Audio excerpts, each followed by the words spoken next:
Soares. Wilco makes a run ahead of it. Bergkamp suddenly changed pace through the centre. It's Bergkamp!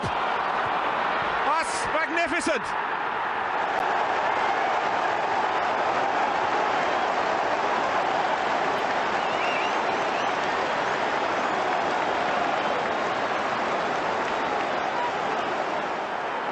The move, and then this, which left Dabby's ass totally stranded.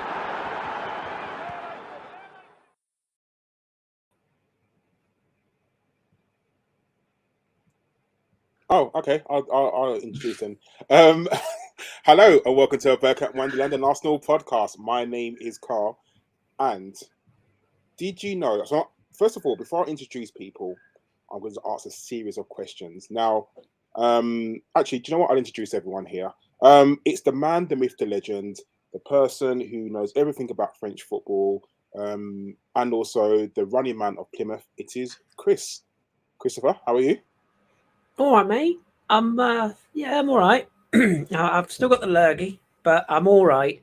And Sunday helped immeasurably in that particular task of recovery. So yeah, not bad, mate. Bit chilly though. Bit chilly. I don't know what it's like in the big smoke, but it's a bit old chilly down here.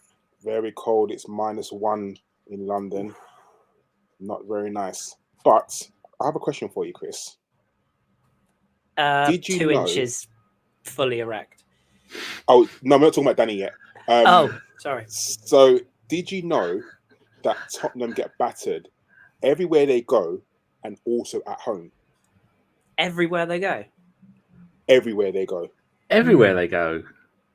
You're not here yet. Shut up. Before you introduce Danny, can I ask you what you personally, Karl, this is very personal to you, what do you think of Tottenham? Do you know what, Kris? Like, someone asked me this the other day, and I was thinking really hard. And I was on the toilet at the time, and the only thing I could think of was shit. That's interesting. And on that same theme, if I was to say to you, what do you think of shit? Where would you go with that? Again, I was like, not anyone wants to hear thinking of this image. I was on the toilet as well, and when I was sort of doing what I was doing on the toilet, I was thinking of Tottenham. Thank you. I think we can introduce Danny now. That's all right. And the man who's always here, the man who this podcast belongs to, who looks like a 70s porn star, it's Danny, the GFP. Danny, it's not November. When are you going to shave it off? When Sean begs me to, she saw it today and called me an effing nonce. So, yeah, that didn't go too well. But I like it. I might even, when I get around to shaving my head, it looks a mess. And I might even trim up my stubble so that it's just a moustache, nothing else. And you ever thought about having one going to Turkey? I mean, you wouldn't even leave your living room, let alone the country. But have you ever thought about going to Turkey and getting one of those like head tattoos where they like tattoo your hair on, and you could just come on pod one week? Yeah, like Rob. Yeah, you just come on like massive afro. It'd be brilliant. Like, I don't agree with hair. It will mess up my daily routine of sleeping 14 hours I'll leave now then. And then going back to bed. Yes, how are you, Karl? I am fantastic, Danny. Do you know why I'm fantastic? Go on, tell me. One, because I've got a week off work, so you know it's always good to have a week off work, and also because on Sunday, I don't know if you know, Danny, there's an event in North London where I don't know, like a team, like two teams that sort of originated from the North London area, played each other in a game of they said it was a game of football. It was kind of men against boys. You say originally, you mean since the 60s when that other lot were made part of London? I mean, technically they're from Hertfordshire, so it is what it is. But yeah, let's go straight into it. Everyone, Tottenham 0, Arsenal 2. Now, whenever we play Tottenham, no matter what, no matter how confident I am, there's always a little bit of jitters in me because it's a derby game, and you know what they say, anything can happen. And even though I was a little bit scared, I was quietly confident that we was going to get a result there. Kris, what did you think?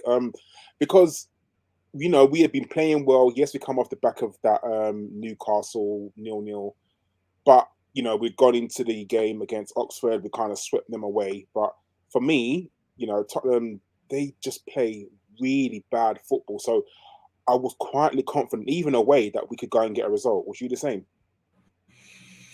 Yeah, I was. It's quite a few people have said this on various platforms I've listened to and read over the past few days, but it felt like we were due. And I was actually quite surprised to read that it's the first time we've won there since 2014, which kind of blew my mind. I was like, God, has it really been that long? And I know there's been a lot of draws in that time. So, I mean, it's not like it's a bit of a skewed stat, but to not win there for that long is quite a thing. I stayed very quiet. I must admit, I don't use social media or Twitter as much as I used to. Like, I remember the days where I'd be on it like constantly. I don't go on it as much now, but I was really tempted the night before just to tweet and go, I'm really not bothered. But like you, there's a bit of a superstitious a few superstitious bones in my body, I suppose. I didn't want to jinx it. But genuinely, it's the first derby I've got into. Okay, yeah, you are still nervous because, we all thought that the inevitable Harry Kane penalty and probable red card would arrive. And I think because we talked about it so much, we unjinxed it. Well, that was it. I didn't want to, I didn't want to sort of put myself out there. Not because I give a shit what that lot think, I couldn't care less. But it was more like I didn't want to sort of jinx anything and put a false sense of security on it. But underneath the surface, I had a feeling, and also weirdly, and a lot of people won't believe me when I say this, but I genuinely felt this way. I wasn't surprised to see us roll in there and absolutely outplay them. I mean, I think I tweeted it after the game. It was men against children. It wasn't boys. It was like literal children. They were embarrassing. They are embarrassing. They have always been embarrassing. They will always be embarrassing. They're a pathetic excuse for a football club. They play in a toilet bowl and they produce shit football. So I didn't just, I won't sort of mince my words there. Let's just say it like it is. But no, fuck them. It's about us. We made them look that average. We made them look so poor. We completely outplayed them. We dominated them. I've been a little bit disappointed in the coverage this game's got by a lot of media outlets who have focused on how bad Spurs were. No. We were fantastic. And I didn't have any real concerns. My only sort of slight jitter was, could we get at least 2 goals to put them to bed early? Because you just worried when we missed a couple of chances. But happy days. We move on. Another big game at the weekend, which we'll come on to. But yeah, couldn't have gone any better.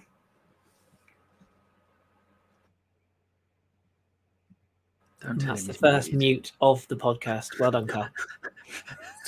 He's gone all Spursy. I mean, Danny, that first half was possibly some of the best 45 minutes of football I think I've ever seen Arsenal play. I mean, we've seen some brilliant results and we've seen some brilliant games, but to go away to your local rivals and play sublime football like we did in that first 45 minutes, it was just brilliant, wasn't it?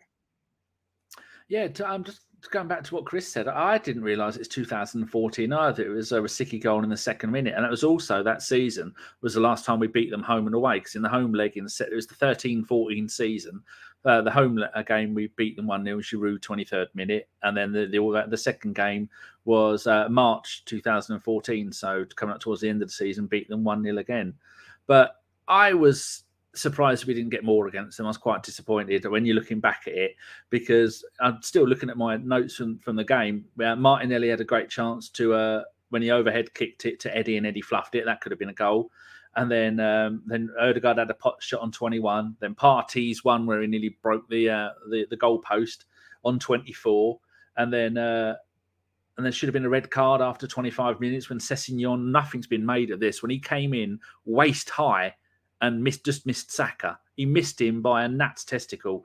And that should have been at least a yellow or maybe a red for dangerous play.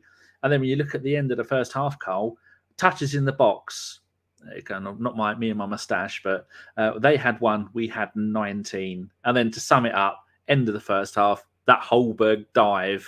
What was that, Karl? Do you know what it was so confusing, because when you watch it on TV, it looked like he pointed to the spot, and I'm sure he actually did. I'm very sure the referee did point to the spot, and then everyone was like, "It's a penalty." And then I think he must have got a word in his ear from VAR to say it was a dive, blow for full time, because it just looked. It was such a confusing and mixed-up situation. Now, if you watch the game back, which I have, he definitely points to the spot, 100% points to the spot, and then it's really weird. He kind of picks up the ball and then tells the players to go off. So I don't know what happened there, but do you know what? It wasn't a penalty. It was a dive, and it was a fall. No, Danny, I'm going to stick with you. Sorry, just really quickly. Wasn't just a dive. It was outright cheating. Like, it was honestly pathetic. Like, just like I said earlier on, embarrassing club, embarrassing performance. Like, that guy is stealing a living, by the way. This is a guy who played at Bayern Munich. Okay, went to Southampton after that, but what an absolute dog shit footballer he is. Like, what does he do? There's so many of them. Eric Dyer, Sessegnon, Brian Hill, who I think he was in the Beatles once. See the numbers on him. Yeah, my God. Jesus. There's so many of them. Richarlison, they spent 60 million quid on that fucking chicken fucker. Hasn't scored a Premier League goal yet. Oh my God. I know we'll come on to him, but they've got so many bang average players. And do you remember that paper headline where it's like, this is how good they are when they're playing badly. Imagine when they hit top gear. Yeah, that worked out well. I think that was probably Oliver Holt. Yeah, he's a lovely chap, isn't he? Dickhead. But yeah, I mean, I just loved it. But it was cheating, honestly, absolutely embarrassing that they thought they'd get a penalty out of that. And it was clear that Saliba literally was just getting up off the floor, literally nothing else. Just painful. Anyway, sorry, I had to throw that in. Makes me laugh at all the money they could have got for Kane a couple of seasons ago, and they could have cashed in on Son as well. And now, if they decide to get rid of either of them, they're going to get half the money they were going to get, wouldn't they? I wouldn't even think half. I mean, what did Man City offer? Like 120 million or something like that? Like, and he's aging now, isn't he? Kane as well. His best years are arguably behind him as a centre forward. Realistically, what is he now? Was he 29 or is he in his 30s now? I think it's 29. He looks about 40. He will be in decline, and the Tottenham Park Chu Young is definitely on the decline, which is hilarious.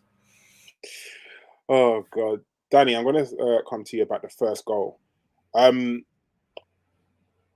Just what was Lloris doing? Like, I kind of get that Saka sort of hit the ball very hard, but as a top, what should be a top goalkeeper, that's bread and butter. You should not be putting those in the back of your net, should you?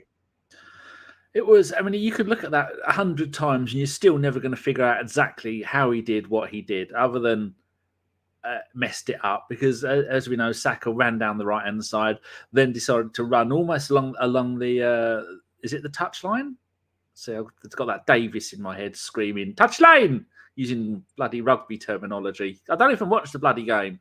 And running along there, and then I think he goes to pass it to the far post, and then Lloris, for some unknown reason, decides to try and grab it, but he's just had a chicken meal on the Seven Sisters Road. He had his gloves on, and it's hit his gloves, and he's gone, whoa, no, and it's gone, squeezed it, and it's gone over his head and in the goal. And you look at it and going, did I just see what I think I saw? How is that even possible? I think I've got we've got pictures here. I mean, look at that. So this is after he's done it. It's just even as he's hit it, like, it doesn't seem possible.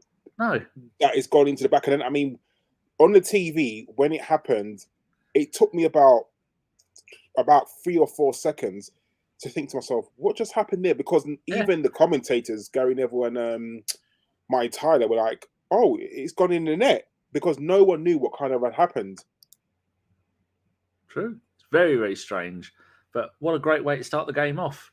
I mean, he has only played, I'm just looking here, he's old Lloris is 36, he's only just gone 36. And so far for Spurs, he's played 440 games, 0 goals. He's shit. I think this might be his last season for Spurs, because he retired from international football last week or the week before. And I think maybe he might need to consider giving up on Spurs because they are not happy with him. The Spurs fans aren't happy with him, any of the players, the manager, the owner, the stadium, the tea lady, the bin man. They're not happy with anybody at the moment, and it's a great time to be alive. Yeah, I've got a feeling that they're going to replace Lloris because he's made a few errors this year, and long may them continue, by the way. But yeah, I think his best years are behind him, and I think Tottenham surely should be looking into to not even cash on him, just to get rid of him, I guess. Like, their backup goalkeeper is Fraser Foster, who's 34. Alfie Whiteman, I've never heard of, and Brandon Austin, who I've also never heard of. So yeah, they might have to dig deep. Definitely. But the thing is, that wasn't his only mistake, because that I believe that he made another mistake in the first half when Eddie could have sort of got in on. And don't you think, Kris, that Eddie was a live wire in that game? I know that he's always going to be compared to Jesus, because technically he's the replacement for Gabriel Jesus. But you know, there's all these people saying that he's not fit to lace Gabriel's boots, and you know, we're going to struggle. But you know, he's doing his thing at the moment. Yeah, he didn't score, but you know, he's putting himself about, and he's, you know, giving him a good account of himself at the moment. Yeah, I've been I've been really impressed with him, actually. The problem that you have is it's this age old thing of like, how good a backup can you afford to have? Like, do you go down the Liverpool route where you've basically got 14 forwards, or do you go down the Chelsea route where you've basically got 954 billion forwards? I mean, that's not even a number, which is how bad they are. But yeah, that's the issue, and I know we're in a transfer window now where we're all talking about reinforcements. But the thing that's impressed me with Eddie is that he's come in, and not only has he scored goals, which, you know, we have to remember Gabriel Jesus wasn't actually doing, and that's not a criticism of him. He was doing a lot more besides the goal scoring, but that is ultimately what he's in the team for. What I like about Eddie is his work rate's been fantastic. His attitude's been spot on. I know that clip has done the rounds now with him telling Sambi Lokonga to shut the fuck up, basically, and get on with it. But that is the attitude on the pitch that we've seen from him off the pitch. He's obviously trained hard, and I know Mikel is quite the fan of a soundbite, and I know he likes to big up players in the media, even if maybe he might not be completely accurate in what he's saying. But he clearly likes Nketiah. He gave him a new contract. He put faith in him, and I just don't think we can ask much more from a player like that than we've got. And he's also pretty clear to me. He's quite well liked in the changing room. He seems to fit the squad very well. He is a local lad, of course. I just think he's been a breath of fresh air. And I suppose my only concern is going to be that he had two really big chances in this game, and you kind of want him to take at least one of them. Probably the first one of the two maybe was the one that I would have liked to have seen him put away. But it's not a criticism. You know, all high-rated strikers miss chances. You just sort of you almost felt like his performance deserved that goal, and it would have kicked him on. But if that means he's saving it for the weekend, then I'm fine with that. But no, he's done really well, and I'll completely 100% hold my hands up and say, you know, when the season started, before we were even on this incredible run that we're on now, I was one of the people that said, we're not going to win anything with Nketiah as backup. Like I just didn't think he was of a suitable standard. And now, if I'm honest, I think that argument could be levelled at midfielders more than our forwards, because if you can add I think it's why we're so keen on adding a wide forward, because we don't want to buy an out-and-out centre forward, because that's clearly the role that Mikel has got for Eddie. And even when Jesus was in the team, when Eddie was coming on as a sub, he was often playing wide, wasn't he? So there's clearly a bit of sort of manipulation around Eddie's position that he's happy to have. And I wouldn't even be surprised to see us playing a 2 in some games when both are fit. But yeah, he worked his nuts off. And little shout out to Ben White, who audibly congratulated him for that late tackle when he went flying back and took the ball off of some nomad Spurs player in towards the corner. That was hilarious. Ben White is becoming quite the cult figure, isn't he? You heard him speak. Yeah, well, no, I have had. He's spoken quite a lot. His interviews very normal. that he's notoriously Jan Åge Fjortoft has described him as his favourite. That's the one I saw. Yeah, he's very deadpan. Friend of the pod. Yeah, yes, indeed. ESPN Zone. He doesn't, he's very much. They'll ask him a long-winded question. Ben, how do you think the game went? How's the performance? What do you think of Arsenal's? And he'd be like, yeah, pretty good, wasn't it? Yeah, good win. Uh-huh. Are you going to watch it when you get home? No. No, not really. No. Do you think You're going to ask, you think it's an act? No, I was going to say, do either of you think that it's... well, I do. I mean, I think it's a lot easier for Eddie to replace Jesus, who isn't a goal scorer, than it is to come and replace Aubameyang. Because when Aubameyang was there, we relied on Aubameyang for the goals. And if Aubameyang didn't play, we didn't score goals. But coming in and replacing Jesus, who maybe scores 1 in 4, when Eddie can score 1 in 4, no problem on average. And I think, what's that now? He's got 4 in 6. Would Jesus have more than 4 in 6 if he'd played those games? I don't think he would. But I think, and I'll ask Karl on this, I think arguably Eddie's come in and done more than we expected him to do. Because I don't think any of us thought Eddie wouldn't get a few goals because that's his game. I think the questions we had were, could he come in and do what Jesus was doing for us? Could he link the play? Could he press? Could he start a press?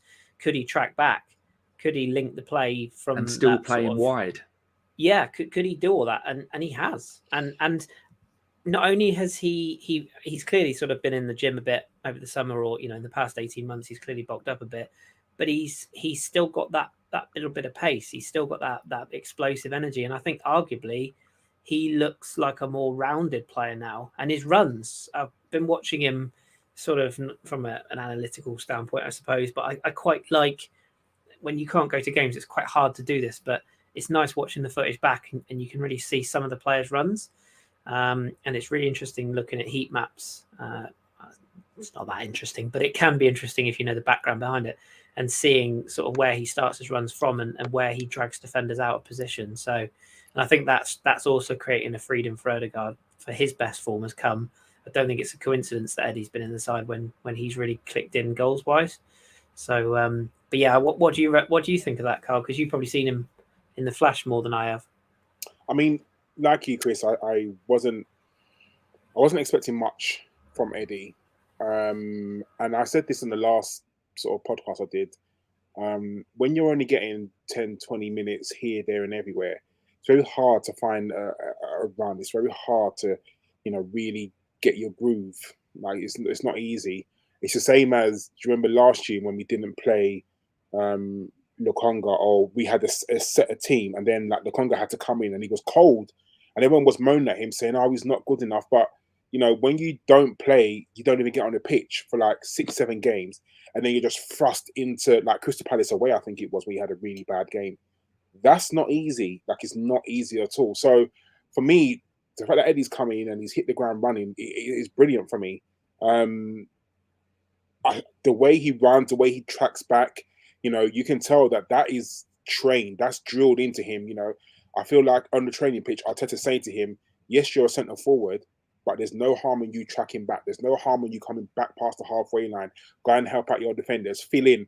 If you see Saka out of position, go and fill in at the right mid, and then go and turn it around. So I feel like that's part of not just his game, that's part of everyone's game in the team. And the fact that everyone is doing it, because you saw even when Gabriel Jesus was in the team, he was tracking back as well. So I feel like that is something that Arteta ingrains in everyone. And the fact that he does it and does it so well, I mean, it's brilliant. Like you, Kris, I would have loved to have seen him put away one of the 2 chances that he had, because that would have been brilliant, and to give him a boost as well. And, he didn't do it, and hopefully he might do it against Manchester United on Sunday. But, the fact that we've seen him come in and play quite well, and it looks like, we'll talk about this probably a bit later, but, the signs that Gabriel may not even be back this season, which is being muted. So it's something that Eddie's going to have a long run in the team, which I'm really, really happy about. Well, not happy, but I'm glad that the fact that he's come in and we haven't lost any momentum. Gabriel's gone out, Eddie's come in, and we've still got the same momentum. We're still winning games. We're still playing in exactly the same way. For me, is really, really good. Just brilliant. I want to just mention that just really quickly, actually. You know me, I like to be humble. But I remember when he got the injury, and I said we won't see him again this season. I just that feeling I got. And I know a lot of people were like, no, he'll be fine, he'll be back. And I was like, nah. Those sort of injuries, I'm no Dom, but I think he would have told you as well. Those sort of injuries, around joints like knees, ankles. The minute they say, "Oh yeah, it's going to be good," Lord, what a goal that is. They're going to say, "Oh, yeah, it'll be 6 to 8 weeks." I always think, right, that's going to be 12 weeks plus, because you've just got to be so careful, and especially with a player like him, who he is quite explosive and he is quite a, he's a very energetic player. Like, he relies on his speed and his quick movements and turns. The positives are, of course, I think we saw he posted on social media, didn't he? Posted a picture saying, "I miss you guys," which is quite nice, and him in the gym.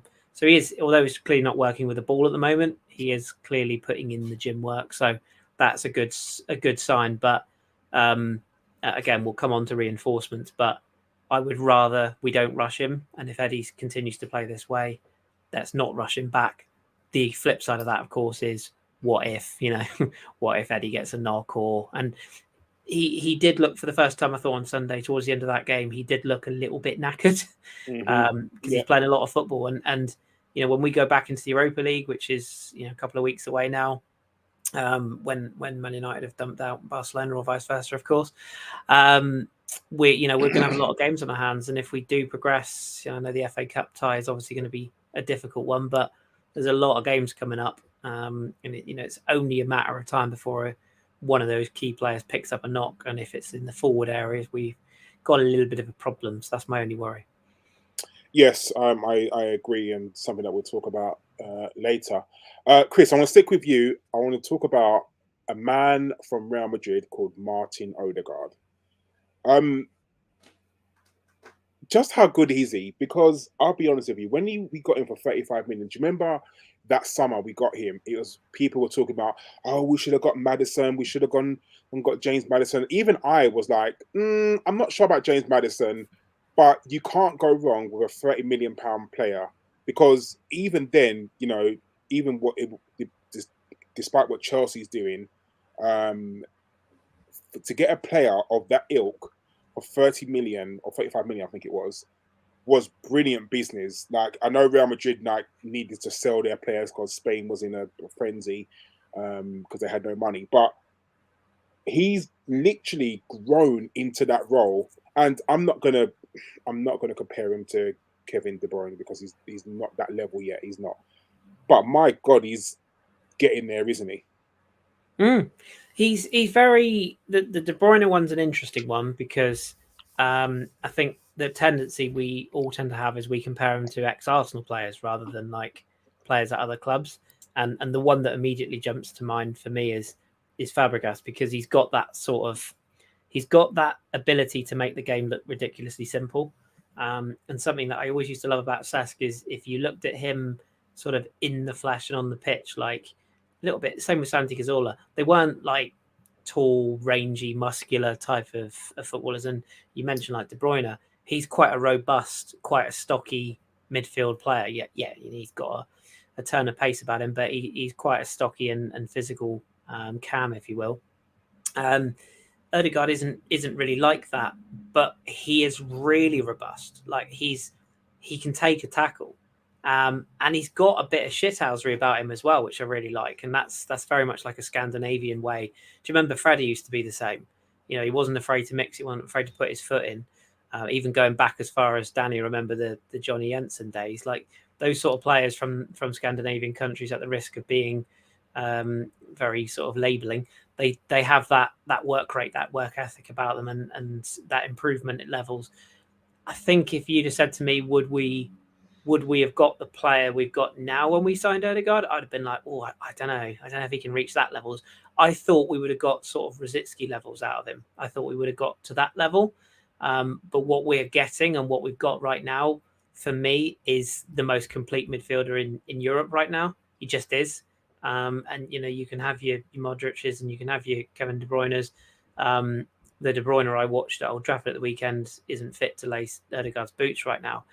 Over the course of the season, different matter. I'm not saying they're on the same level overall, but Odegaard is just he's in that sort of state of mind right now where everything he does works, and he's willing to try everything. His feet are that ability to change feet, and seemingly change feet without even he's kind of that chess player. He's 3 moves ahead before the defenders know where he's going. He already knows where the ball's going before he's even received it, and he plays with his head up. Brilliant balance. And let's not forget as well, he's the captain of the club. And I know we live in an era where we don't have the Gerrards and the Terrys of this world shouting and bawling at people, and in the captain in the old school sense. But he's very well spoken. He's clearly very well respected. He clearly understands what Mikel wants, and he puts that across on the pitch. And when you've got his partner in crime, Xhaka, doing the quote unquote dirty work and doing that shouting and whatnot, that leaves Odegaard to just quietly manage the game. And it's so nice to see a player literally, he ran that game. Him and Saka in particular, they just ran that game, and Tottenham couldn't handle it. So I think we're incredibly lucky. It's a snip at the price. And the best part is with that loan deal, and it doesn't always work out like this, but we got the opportunity to see what sort of a player and what sort of a character he was. And having had that experience, obviously we were convinced to sign him. So yeah, we're very lucky to have him. He's still young.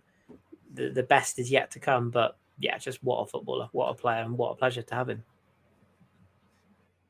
Got a donation, Karl. Where is it? Here it is. He's on mute again. Don't tell him. Do you know, one day I'm going to learn to take myself off mute. Don't mute yourself. You're the boss tonight. You make the rules. Anyway, we got 35 South African rand, which is £1.67.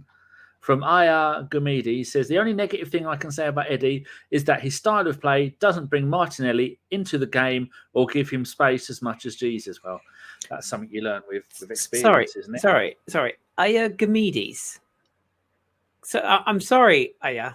I'm pretty sure your name is probably pronounced Gumede. So forgive our Jimmy Savile-looking impersonator down there. He doesn't have a fucking clue how to pronounce names. I do apologise. Now then. And thank you very much for the donation. Talking of Jimmy Savile, this is what Sian sent her mate on WhatsApp. Picture of me and the words she sent to her mate. My dad has given himself a nonce shave, and her mate has replied with a scene from Family Guy and the old man with the walking frame. All he needs is a van and some sweets. Accurate. Yes. Got this much as well, Karl. Look at that. Spurs' last 5 home games in the Premier League. Embarrassing. We have to laugh at Tottenham. Yes, do you know we what? do. They're just an embarrassment of a club. Anytime Tottenham lose, I always like to scroll through a few Tottenham timelines just to see what they were saying, about how they view the game. And I can't believe, Kris, you would have seen some of the absolute stupid. I can't stand people filming themselves at football games. I don't have anything against if you want to film the game and you want to film yourself celebrating. That's fine. I don't care. Do you know what? Because you pay it's not fine. But you pay your money, you do what you want. Yeah. But I'm sure you've seen the 2 brothers, those 2 donuts who film themselves, and they're just. I think when we scored the first goal, it was like, oh, they've scored. And you can hear the Arsenal fans in the corner, and they're like, "Oh, Lloris is shit. He should be kicked out." And blah blah blah. Then when Martin Odegaard scored his screamer, there was one guy who what did Martin Odegaard score? Was it the 35th minute? 35th or something? Yeah, around about that. Yeah. And people were like, "This is guy is walking past. Well, I'm leaving now." And you're like, "Yeah." They cut the video. And you're like, you have no faith in your team whatsoever. In 35 minutes. Don't get it wrong. I think Tottenham might have touched the ball maybe 35 times in the 35 minutes, but no faith in themselves, and just things like that make me laugh. And it's funny to me because he was filming himself, hoping that they could catch themselves celebrating a goal. Obviously, it didn't happen. It's just if you film yourself at a football game and then you post it when other teams score, you are going to get ridiculed. Of course you are. But do you know you know what's funny about those two and various others is that you look at that sort of situation and like as I say, I'm less than 8 days off being 40, so I'm out of touch, right? I accept that. I'm not. I don't even know. I don't even know 40. what a TikTok. Yeah, I know. I think you'd only just gone 30 the first time, about 32 when we met you. Was I? We've seen you blossom. I think it might have been younger than that, but even so.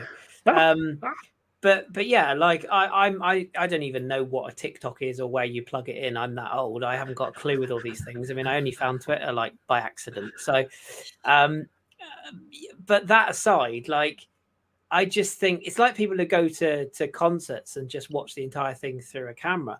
And I've been, I don't go to Arsenal as much as I would like to. Like, as you know, I'm sure many people know, I live at the arse end of the country and it costs a fortune to get up there and back, and it's a long distance and all that goes with it. But when I go up, you know, I like to take a couple of pictures to remember the day, and I actually feel guilty. Like, I actually sort of feel a little bit like, oh God, should I take a picture? Like, you know, so this sort of this modern day thing of filming yourself throughout the game, I just don't really get it. And yet there's people online, and I know he's a bit of a meme, but you get people like Mark Goldbridge who actually produces really good content, and he is actually quite well informed. And I know he's a bit cringy, but the thing I like about Goldbridge is he takes the piss out of himself, right? And if he gets memed or whatever, he embraces it. He takes it in. These Spurs fans, like they genuinely think they're a big club. They genuinely think that. And like, just humble yourselves, you muppets. You know, like, and I know there are other clubs who, you know, like Liverpool, History FC, etc. And there's a lot of clubs who think they're bigger than they are. But Spurs, I hate to break this to you guys, you've won fuck all for years now. Like, oh no, Chris, they've won we've finished. Oh, the Worthington Cup. Sorry, I know we've finished above Arsenal 6 years in a row. Trophy. Oh, and don't forget the Audi Cup, because that's massive. Obviously, but and don't forget, if you add up all the points they finished above us on the St Totteringham's Day, it's 1, 2, 1, 3, 1. We're gonna wipe that out in one season, and then add some more. But just humble yourselves, like, do you know what I mean? Like, you know, if you, and I know it's a rivalry, and don't get me wrong, I would never give Spurs credit. They could come to the Emirates and win 14-0, and I wouldn't give them any credit at all. I'd find an excuse to blame something as to why that happened. But just, you know, don't keep batting in that corner. Don't keep giving it. I saw like tweets in the morning of the game, like, oh, the end, Arsenal's end starts here. Remember what we did to them last May, and massive day in the derby. Here's where we break their spirit. This is like, look at you. Your own fucking manager doesn't want to be at your club, you absolute morons. You know, you're owned by a bloke who literally sits on an island offshore counting his money that he makes from you. You play in a shithole of a stadium that only makes money because it holds NFL and concerts because nobody comes to watch your team. You've won fuck all. Everything about that club is rotten to the core, but at least own it. At least admit that you are the smaller club in North London and arguably the at least fifth biggest club in London, you know? And that's the thing that's what I can't get my head around. I know we're not massive right now. You know, our history is what our history is. We are still, you know, we still hold that record for the Invincibles. But let's make no mistake about it. We haven't won the league for a number of years. And if we do, you know, I still can't allow myself to fully believe yet. But if we do win it this year, we're going to go mental, but rightly so. Spurs have got nothing to go mental about. can't keep lauding it. So yeah, I like you. I do like to occasionally, you know, whip through a few tweets and have a little chuckle. And I do find it hilarious with Conte because he will, mark my words, you know, he will be gone at the first opportunity he gets. If Juventus form doesn't continue, or, you know, doesn't his contract finish this season? Yeah, but it's only 18 months, wasn't it? Yeah, it's only 18 months. I got a suspicion that he'll sign a new one, but that won't stop him leaving. Like, the first big job that comes, do you know who I wouldn't be surprised to see him end up at? Atletico Madrid. Simeone is going to move on. He's a perfect fit for a club like that. Absolutely perfect fit. So, yeah, I just think it's hilarious. And again, the problem you do when you, even if you have a podcast, but particularly when you're filming yourself in a ground like that, is you are wide open. for clickbait. You are wide open to have shots poured at you. When you are the guy who drank the fruity cider and talked about Lanzini, you've become a walking meme, And let's not forget, we're not immune to this. So I'm just going to put my hands up there and say we've had our fair share of characters. Arsenal Fan TV.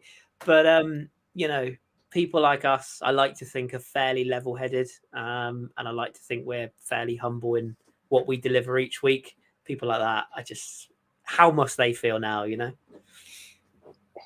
God, I miss Steve so much. Zini, I really do.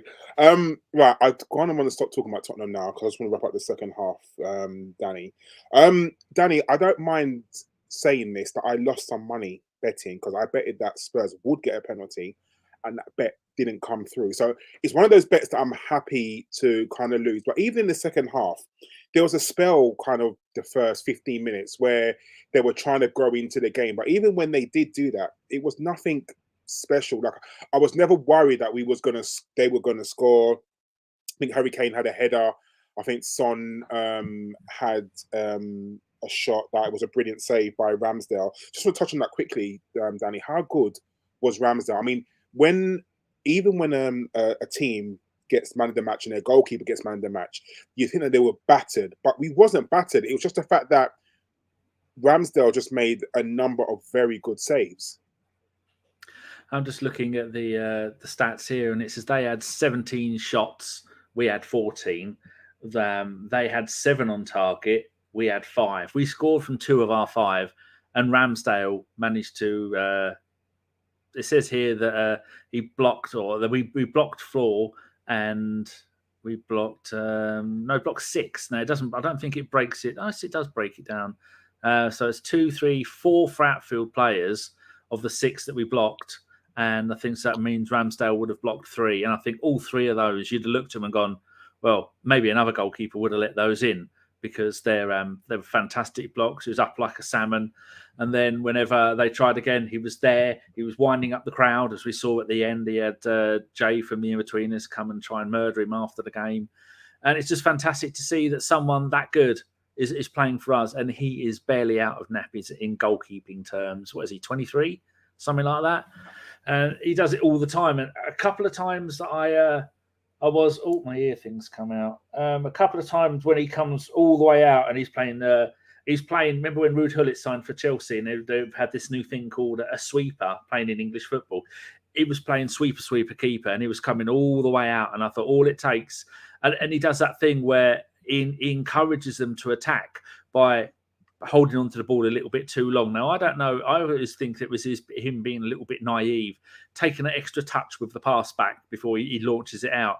I think he does it to taunt them, because so far no one has managed to make the most of that this season. I'm not even sure that they did it last season, but it is. He's entertaining, and I can't remember the last time we had, probably Jens Lehmann, the last goalkeeper we had that was entertaining, but that's more because he was on the spectrum somewhere and slightly off his trolley a lot of the time. But it is great, and he is already one of the fans' favourites, and he's only been at the club, 18 months, something like that. And he's another one we took a gamble on, isn't he? Like the money we paid. I remember at the time saying, I'm not sure about this one, Gov. There's a lot of money for what was a largely unproven player who'd been relegated twice.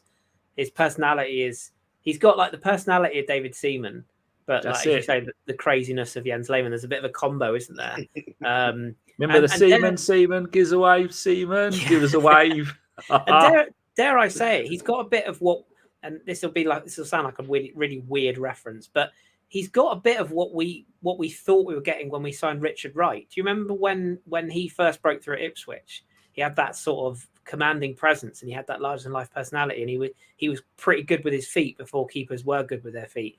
Obviously, it didn't work out for Richard, but he has a bit of that. And dare I say, he has that sort of spring of a Meninga when he came into the team and forged himself a really good niche. So he's got a lot of combinations of a lot of good keepers that we've had over the years, and we've had some bad ones, let's not forget. But what I also liked, picking up on your point, Karl, was he made key saves at key times on Sunday, but what he also did was just the simple things really well. like towards the end, there was a shot which could easily have come back off of him, like what I call the David De Gea save, where it's just like a limb just shoots out of nowhere and pokes it straight back into the path of an oncoming striker to score. His handling was really good, and he knew when to fall on the ball and just hold it, and there's none of this punching bollocks. He comes for crosses and takes it. Doesn't always work. He has been caught a few times this season, but on the whole, he tries to catch things and he brings things in and he stops the play and he sort of retains shots. So yeah, I thought he was, it's really weird, isn't it, to give your goalkeeper man of the match when we were so dominant, but it was the organisation of him as well. And he's clearly got a really good relationship with his defenders as well. And I think we've done very, very well to pay what we did now. Because looking back, like I say, I wasn't sure. You want to give everyone a chance, but I was not sure at the time. No. Not at all. So let's sum up the game. It was a brilliant performance by Arsenal. It was a dominant performance by Arsenal. We've done a double over them, first time since, again, 2014. And, it's just good to come away to still have that feel-good factor, because so many people were saying, oh, they're not going to beat Brighton. Oh, they're not going to beat Newcastle. Oh, they're not going to beat Spurs.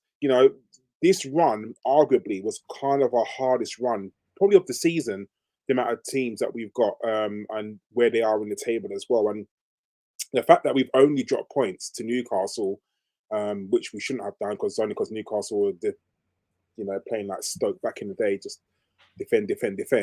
I think it's good. And, we've got Man United on Sunday and, long may this run continue, definitely. Obviously, the game had a sour note at the end of it. Kris, I'll come to you. So we all know what happened. We all saw what happened. We all saw the pictures. What kind of annoys me, Kris, and what's really, really annoyed me is the fact that Tottenham and their players are getting no blame to this. Tottenham, yes, the guy's been caught and, he's been charged fully. I'm glad that he's been found and been charged. He's got to go to court. I think it's tomorrow, Highbury, Crown Court. I can guarantee some Arsenal fans will be there. So I think that's brilliant. But the fact that I see like old people like Jim White, and Jim White's a fucking idiot. I can't stand him. Glad he's off Sky Sports. And the fact that he's working for TalkSport says it all. Blaming Ramsdale, and I see obviously people like Richard Keys, and the man's irrelevant, but blaming Ramsdale and Arteta for getting kicked. Now, even if I didn't support Arsenal, and I'm putting my football hat on rather than my Arsenal hat on, if I supported a different team and I saw a fan or even of Arsenal come down and kick a player, I would be like, what the fuck is he doing? That's out of order. And I would be like, why isn't the stewards helping? I would be, that's what the steward's job, to stop people from coming onto the pitch. The guy came from way down, so you saw that he was trying to do. And not one person has mentioned Richarlison. Like, everyone is blaming Ramsdale. Everyone is saying, oh, Ramsdale kissed his badge in front of the Tottenham fans. If you're getting called every name under the sun for 90 minutes because, where the goalkeeper stands, you've got your home fans either side, of course you're going to give it back. Why would you not? He's a human being. What's he supposed to do? Just being called a CUNT, being called a nonce and all sorts of nonsense, not all kind of nonsense throughout the whole game. We've won. He's turned around, kissed the badge, and all of a sudden they're blaming him.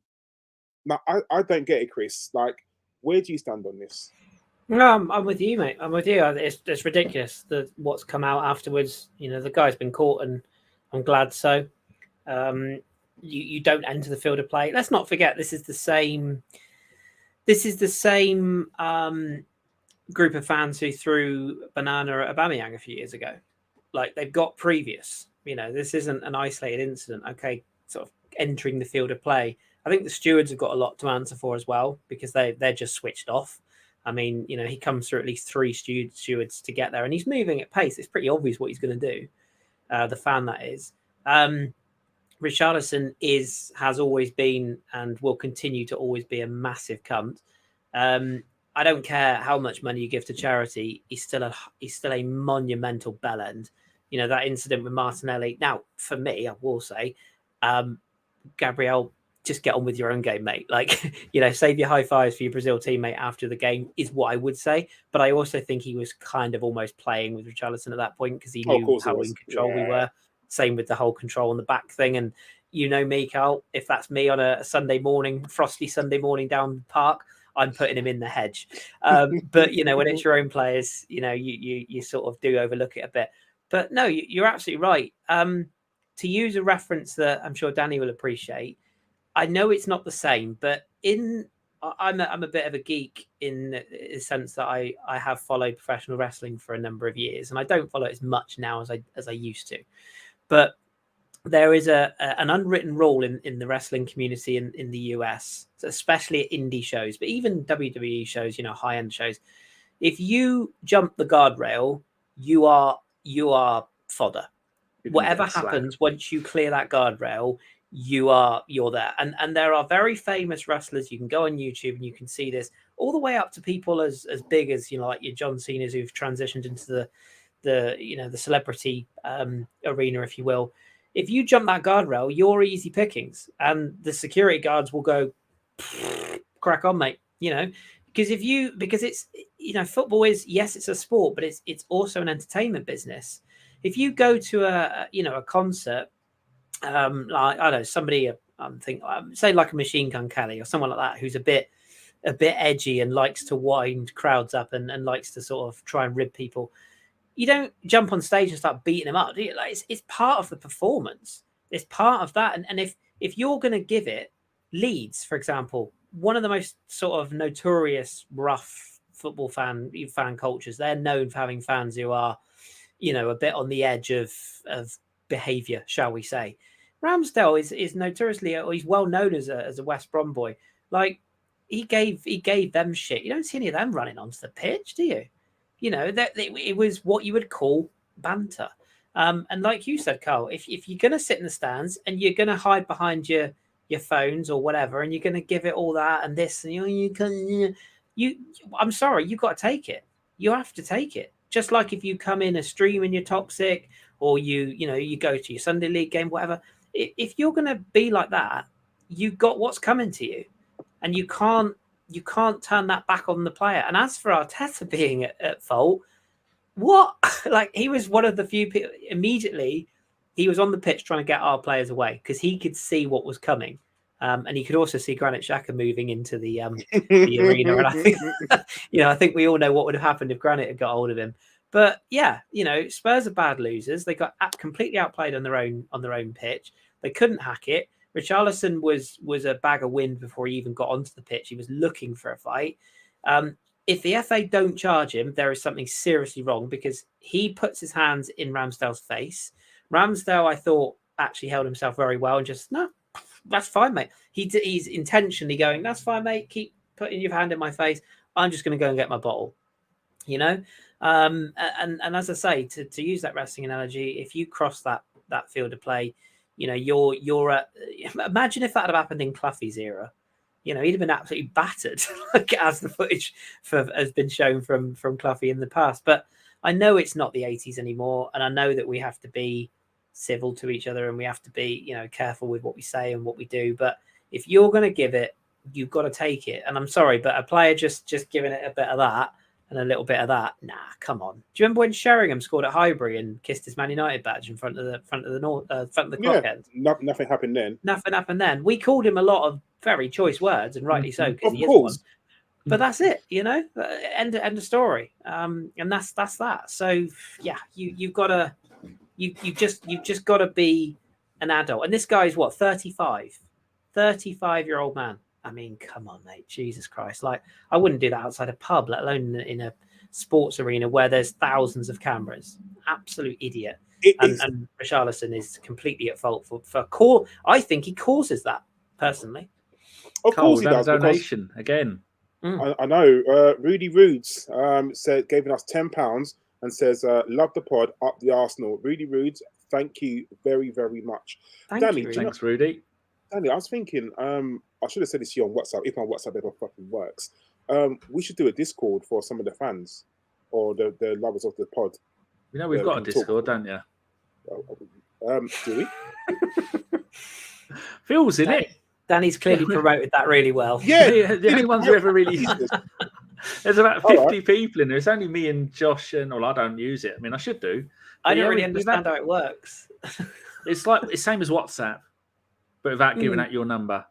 Yeah, I'm in one for a stream, but not for an Arsenal one. But it's very confusing to me. I don't even know. I'll put it in the chat if anybody wants to use it. But no worries. It's just one more bit of social media that gets on my nerves. I'll stop moaning. But thank you, Rudy. Much appreciated. Danny. That'll keep Danny in tuna for another month, Rudy. So thanks. Danny, do you think that is the way the media portray Arsenal? I mean, you've been watching Arsenal longer than we have, and I tweeted something from the pod account. I saw a video of George Graham talking to the Arsenal fans, and I think it was back in obviously the 80s. I think it was after the Man United fight when I think we wouldn't have been mad. Deducted. Yeah, and I think it was that the Battle of Old Trafford. Yeah, and George Graham was saying, "Look, the media hate us. They are, but all we got to do is keep playing your football, and we'll win. And don't worry about all the other." He was saying like literally, don't worry about everything at your stick. I'll take it on. You just go out there and play your football. And anyone who hasn't seen it, go to the pod account and you'll see it. And I thought that was, I don't think it's the first time I've seen that video, but I thought it was a really good video of, a manager just saying, don't worry about whatever the media write about you. I mean, can you imagine that? Can you imagine the Battle of Old Trafford now with social media? Flipping out, they would have flipped out. But Danny, has this always been a thing that the media just hate us? Or like, is it fairly new from the 80s? Like, I don't know. Like, it just seems that, even from my era, from watching football from Ian Wright days, I mean, they've always hated Ian Wright for some unknown reason. They hated the fact that we had foreign players. I know that Man United were media darlings, and because it was Arsenal versus Manchester United all the time, it was literally, they hate Arsenal, and we had a foreign manager, Arsene Wenger, coming in. Why is it, or has it always been like this, that the media hate Arsenal? I'm going to use a little bit of history here. If you go on Twitter and you find, just type in Arsenal history. There's a bloke called Mark and there's a bloke called Andrew, and they are the history expert, Mark Andrews. And got the fucking names mixed up. I was reading one of their books, and the gist of it is when the Football League first started in 1888, I think it was the very first season when Preston did the Invincible, when there was only 10 teams in the league or something like that. All of the teams were Northern, and this went on and on and on. And they only, I think the gist of it was that they had to then have a second division, because there was Southern teams wanting to go in it, and Arsenal were one of the first Southern teams to go in it. And like there's two types of rugby. You've got I think the Rugby League is Northern and Rugby Union is Southern, or one of the other way around. One was invented for the Northerners and one was invented for the Southerners. Some of that happened with football, and so there's always been an inbuilt thing of hatred towards the Southern clubs. And as we were one of the first proper Southern clubs, and we were one of the first ones to win stuff, I mean, we go back to the 1930s with Herbert Chapman, took him off of Huddersfield, and he won 3 titles in a row with us, or 2.5, because he died during the third title run, and someone else took over. And there's always been a begrudging hatred, because the powerhouse of football has always been the North East and the North West. Newcastle, Sunderland, and then on the other side, Everton, Liverpool, Man United, Man City, and things like that. So they've always disliked us. And you go and have a look at where all the referees come from. I think I've still got the low thing on here. Yeah, look, that's where the referees are from. There's no one within 100 miles of London in any direction, possibly. I'm guessing that's 100 miles. Yeah, there's only one Bristol. Down where. Yeah, I don't know how far away Bristol is. I don't go out anymore. But you can see from that people at home and on the toilet and taking the dog for a walk. You've got the Liverpool area, and there's 4, 5, 6, 7, 8, 9, 10, 11 within that area of Liverpool. And you've got 2 in the northeast. You've got 3 in the Midlands-ish.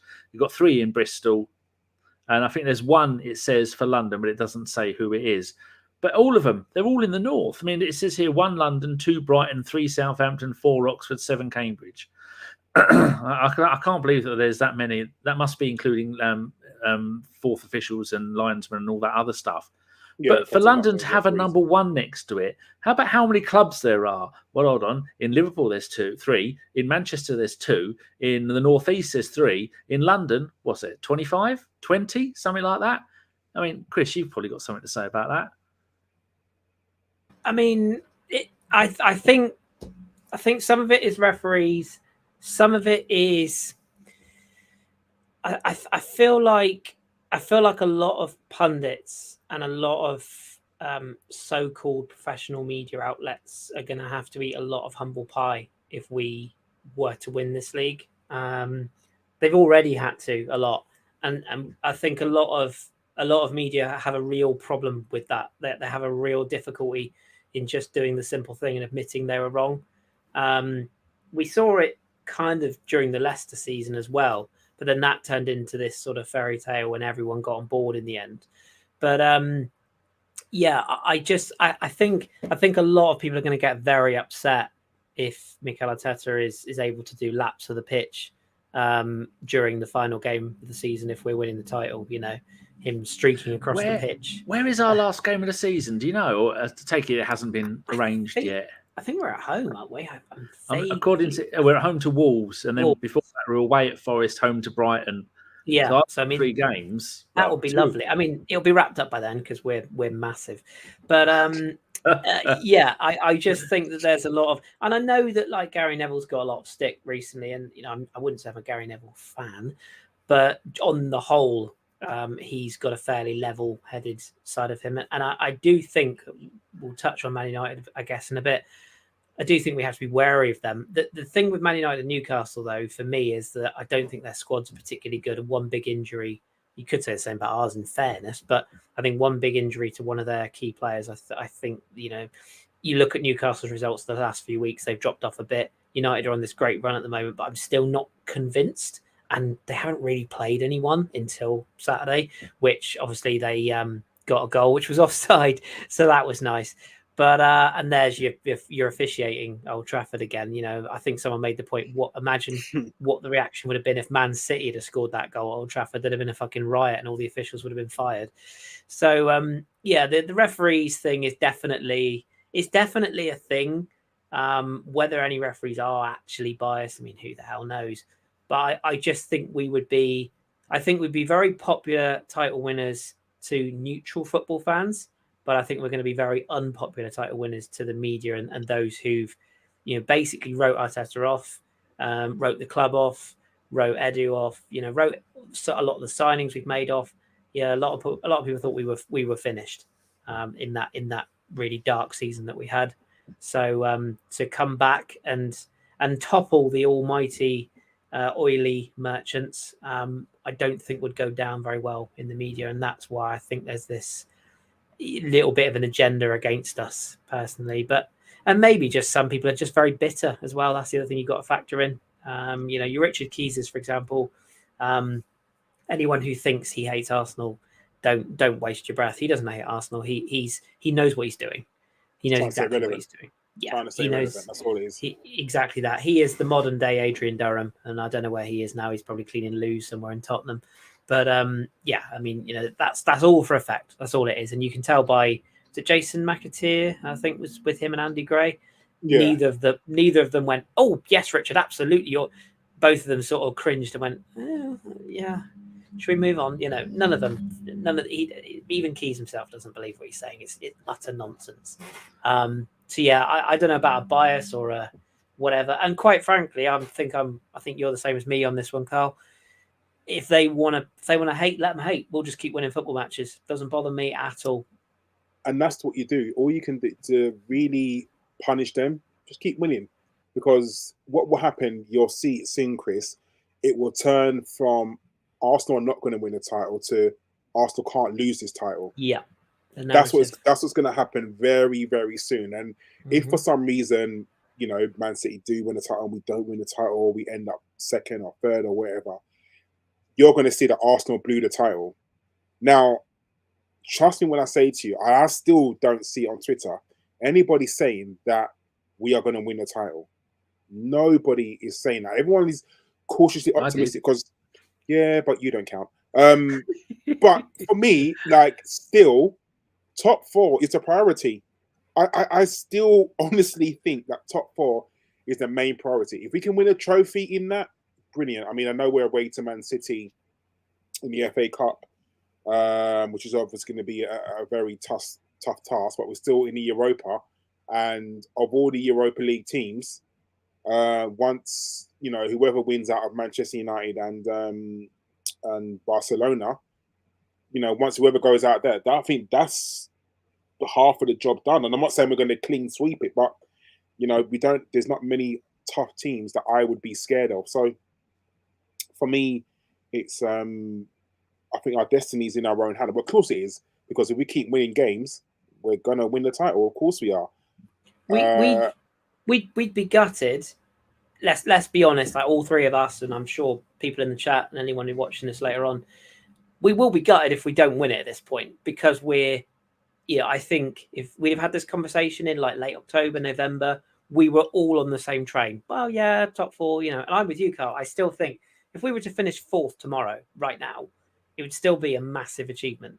Like, not just in that we're back in the Champions League, but how the team plays, the signings we've made, the togetherness, the bonding of the club, you know, all the renovations we've done, all these things are all massive steps forward. The identity's back. I thought it's quite interesting to see that identity thing in the dressing room, in some of the pictures, like when the players are celebrating. It's so massive, this identity thing, and we've got such a group of players who are together. But we're at that point now where, even if you're like me and you're sat on the fence going, I still can't quite believe yet, because I kind of just don't want to. And never have I ever sat and thought about that moment in Fever Pitch when Colin Firth is in the pub and he's talking to, what's the chap's name? Mark Strong, isn't it? Yeah. When he's in the beer garden and he's like, they'll fuck it up. They'll always fuck it up. I know they'll fuck it up. It's Arsenal. We know they're going to fuck it up, but we might win the fucking league, you know. And it's very much like that. Like, you know, we're almost pinching each other now. We're not pinching ourselves, we're pinching each other, going, but we might actually win this league. And I think by the time we do, we'll have convinced ourselves so much we're not going to, that we won't know how to celebrate it. So, but to your point, Karl, it's still, that top 4 is massive. That Europa League is winnable, by the way. And if you said to me you have to lose 17-0 in the FA Cup, I'll take it now, no problem. You know, if that's the one we have to chuck, fine. But yeah, I just think that we've come so far. It would be gutted to end up with nothing. But in the cold light of day, much like last season was so gutting, in the cold light of day over the summer, we all regrouped and went, we can go again. And I think a few people have made this point on a few other podcasts, but I want to echo it. We're not Leicester. This isn't. I genuinely think we're building something here. This isn't just a one-season title push. I genuinely think we're going to be up there for a number of seasons now if we carry on doing what we're doing, and, you know, keeping the right players and extending contracts for the players that we're building the squad around. I really think we're here to stay. And it's been a long time since you've been able to say that. True. We had another donation from Aya, but we'll answer that question when we come to questions at the end of the show, just so you don't think we're ignoring you. We've had people come and join in our Discord, Karl. There's I'm in it now. I've put the code in the chat. If you want to, I'll read the code out in case anyone's at home. Where is it? I did have it here. If you want to come and join the Discord, the code is 7M, capital A, capital W, 6, capital Z, capital H. Just put that in and you can come and join our Discord. I think there's about 1 million people in there at the moment. Yeah, about a midnight. I think we've got about 50 or 60 people. Very nice. So at the moment, there's Mr. Bob Lex and Rudy Roods are in there. And if you do join, I hate to be that guy, but just respect everybody's individual views, because, you know, there will be some people that might not see things the way you see it and vice versa. So play nice, people. Actually, I've got it wrong. Rudy Roods has given us the link, Karl. I'll put the link in there. You need the link as well as the code. So, yeah, there you go. Go on, Karl. Sorry. Yeah, numpty. It's always Danny, isn't it? No, yeah. As normal, just respect everyone and just everyone hashtag fuck Ellis every day, even if he's not in it. But So, if you are new to our Discord, we have one saying in there: only the strong survive. If you have a problem with anybody, you take it outside of a knife fight. We don't do any of that. Oh, someone's upset me. Tough, deal with it.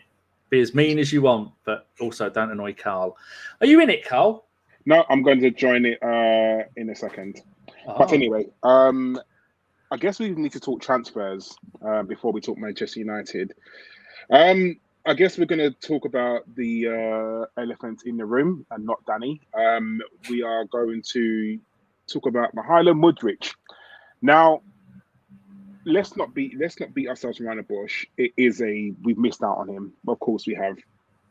And for some unknown reason, I feel like some of the gettable clauses that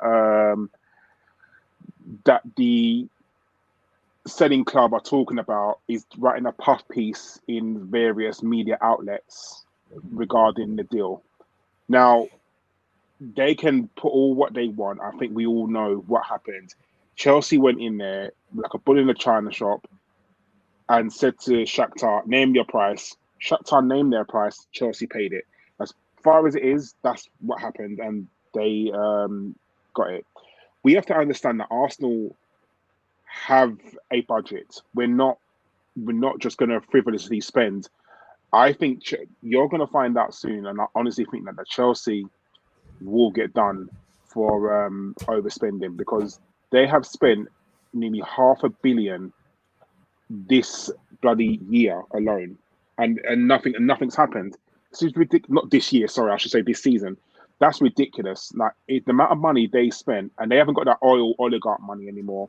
And this guy that's Tom, yeah, totally. He ain't as rich as the previous owner. There's no way he is. So, smart accounting and what they're doing, you're gonna. I think you'll find out soon. And they're definitely not gonna get Champions League football this season. That's 100% certain. So that Champions League money from probably next season is not going to come in. Mihailo Mudryk doesn't seem happy to be at Chelsea, and I know people read a lot into certain things, but even when he was taking his pictures, he didn't seem happy on Instagram. This guy was literally bending over and saying, have a sign to his anus and inviting Arsenal in there, and we didn't enter. Chelsea did. Now, I'm sure, as all of us, especially Kris, like we've been out on a drunken night out, and you've seen a girl in a club, and you thought, I'm going home. Okay, when he's got lactic acid and he's That's what he does on the Red Bull. And you've seen a girl and you think, I'm going on with her, and then you wake up in the morning and you think, what the hell happened there? That's usually when she presses the charges, I find. But that's what's happened, and he wanted to come to Arsenal. I think he wanted out of Shakhtar. I think that was the main thing. He wanted to leave. He's now got his big money move. He's gone to Shakhtar, and a lot of people are blaming him. I don't blame him, Kris. The reason why is if the club that you want doesn't come in for you or won't pay the money, and another club does come in for you and doubles the wages that the other club agreed with you, surely you're going to go to that club. So I don't blame the player at all. Do you? No, I'm absolutely 100% with you. And I've seen a lot of whataboutery from our fans since this has happened, and a lot of people saying, well, I didn't want him anyway. Oh, shit. I'm gutted. Like I am. I'll completely hold my hands up. I think he is going to be a generational talent. I really do. I think he's got so many attributes. Now, I know there was this argument of, is he worth 70 million? Players are worth what their owners sell them for. That's it. Like, it doesn't matter what you or I think. It doesn't matter what the internet tells you or Transfermarkt or whatever. They are worth what the club will pay. And unfortunately, Chelsea are that classic, that classic sort of playboy who's gone into a strip club and, spunked in his trousers before he's even got to the bar. Like they're just all over the place, and they're just throwing. I wasn't joking earlier on. They've got about 9 forwards and Aubameyang. So like, I don't know what's going to happen there. I don't know how they're going to move players on. They've got players now that are like they could have sold Pulisic, for example. He's injured. Like, there's so many. Sterling the same. That's been a disaster of a transfer. They paid way over the odds for Cucurella, whose form's gone off a cliff. Like, they've got an aging defense is some average age of about 73 or something stupid. But all that aside, I think you're spot on. I think Mudryk was clearly wanted to play for Arsenal. From what I don't know how much to believe about what what the president or the CEO of Shakhtar has been saying, but apparently, according to him, Arteta and Edu have been talking to Mudryk for months.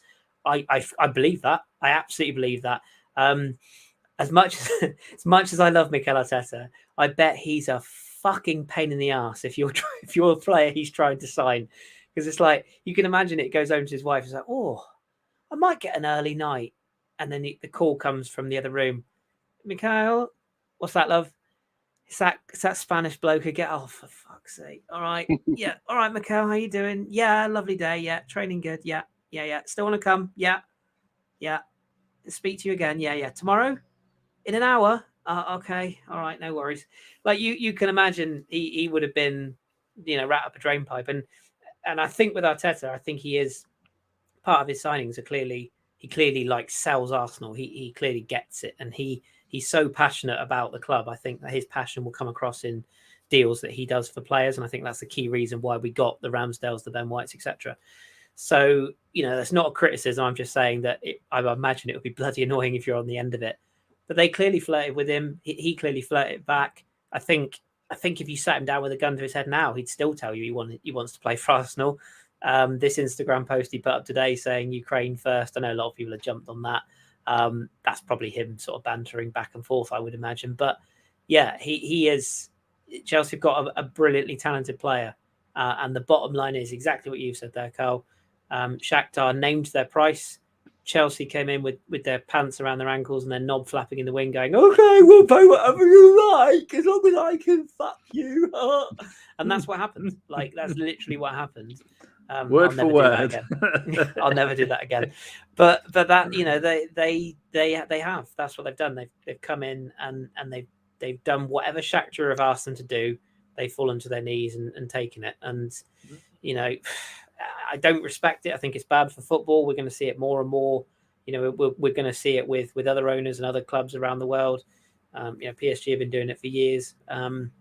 It's not good for the game. But ultimately, I do have faith that we will strengthen where we can, if we can.